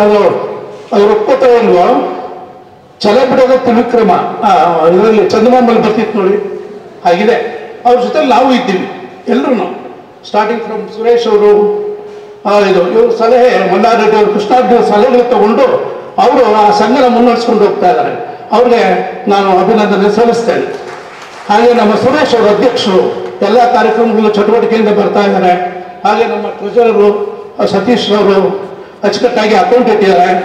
ಒಂದು 199 ರೂಪಾಯಿ ಆಗಿದ್ರೆ, ಅಲ್ಲ ಸಾರಿ 201 ರೂಪಾಯಿ ಆಗಿದ್ರೆ 200 ರೂಪಾಯಿ ಕೊಟ್ಟರೆ ಇನ್ನೊಂದು ರೂಪಾಯಿ ಕೊಡಿ ಸಾರ್ ಅಂತ ಕೇಳ್ತಾರೆ ಲೆಕ್ಕಕ್ಕೆ. ಈಗ ಚಿಲ್ಲರೆ ಇಲ್ವಲ್ಲ ಮೆಡ್ಕೊಳಿಲ್ಲ, 200 ರೂಪಾಯಿ ಕೊಡಿ ಸಾರ್ ಅಂತಾರೆ. ನಮಗೂ ಕೊಡ್ಬೇಕಾದ್ರೆ ಹಾಗೆ ಕೊಟ್ಬಿಡ್ತಾರೆ ಅಂತ ಟ್ರೆಜರರ್ ಅವರು. ಹಾಗೆ ಎಲ್ಲ ಆಫೀಸ್ ಬೇರರ್ಸು, ಪ್ರಕಾಶ್ ಮತ್ತು ಇವರು ಪ್ರಕಾಶ್ ಅವರು, TVT ಪ್ರಕಾಶ್ ಅವರು ನಮಗೆ ತುಂಬ ಸಲಹೆ ಸಹಕಾರ ಕೊಡ್ತಾ ಇದ್ದಾರೆ. ಇವತ್ತು ವಿಶೇಷವಾಗಿ ಹಿಂದೆ ಪ್ರತಿಭಾ ಅಂತ ಪ್ರೆಸಿಡೆಂಟ್ ಇದ್ದರು, ಅವರು ಬರೆದಿರೋನು ಅಂತ ಅಂದ್ಕೊಂಡಿದ್ದೆವು ನಾವು. ಈಗ ಅಲ್ವಲ್ಲ ಪ್ರೆಸಿಡೆಂಟ್ ಅಲ್ವಲ್ಲ ಅವರು ಬರೆದಿರೋ. ಆದರೆ ಬೆಳಿಗ್ಗೆನೆ ಬಂದು ನಮ್ಮ ಜೊತೆಯಲ್ಲಿ ಕುಳಿತುಕೊಂಡು ಈ ಒಂದು ಕಾರ್ಯಕ್ರಮ ಸಹಕಾರ ಕೊಟ್ಟಿದ್ದಾರೆ. ಅವ್ರಿಗೆ ವಿಶೇಷವಾಗಿ ಅಭಿನಂದನೆ.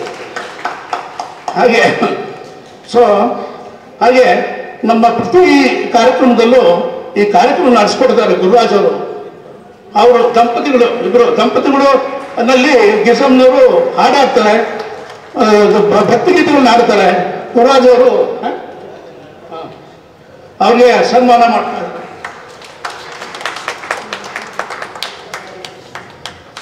ಪ್ರತಿ ಸಾರಿನೂ ಅವರು ಕರೆದ ತಕ್ಷಣ ಬಂದು ನಮ್ಗೆ ಸಹಕಾರ ಕೊಡ್ತಾರೆ. ಹಾಗೆ ಗಿರಿಜಮ್ಮನವರು, ಶ್ರೀಮತಿ ಅವರು ಯಾವಾಗ ಕರೆದ್ರು, ಏನೇ ಕೆಲಸಗಳಿದ್ರು ಈ ಕಾರ್ಯಕ್ರಮದಲ್ಲಿ ಬರ್ತಾ ಅವರಿಬ್ಬರು ಡೆಪಾಸಿಟರ್ಸ್ ಎಲ್ಲ ಅನ್ಕೋತೀನಿ, ಡೆಪಾಸಿಟರ್ಸ್ ಎಲ್ಲ ಅವರು ಇಬ್ಬರು ಅವರು ಸಕ್ರಿಯವಾಗಿ ಭಾಗವಹಿಸ್ತಾರೆ. ಹಾಗೆ ನಮ್ಮಲ್ಲಿ ರಘು ಮತ್ತು ಯೋಗಾನಂದ್ ಮತ್ತು ಮೋಹನ್ ಇವರು ನಮ್ಮ ಸಂಘದಿಂದ ಯಾವುದೇ ಕೆಲಸ ಹೇಳಿದ್ರು ಅವರು ಅದನ್ನು ನಿಷ್ಠೆಯಿಂದ ಪ್ರಾಮಾಣಿಕವಾಗಿ ಮಾಡ್ತಾರೆ. ಈಗ ಅವರೇ ಎಲ್ಲ ಪ್ರತಿಯೊಂದು ಕೆಲಸಗಳನ್ನ ಓಡಾಡ್ಕೊಂಡು ಮಾಡ್ತಾ ಇದ್ದಾರೆ. ಅವರಿಗೆ ನಮ್ಮ ಸಂಘದ ವತಿಯಿಂದ ಅಭಿನಂದನೆ ಸಲ್ಲಿಸ್ತೇನೆ.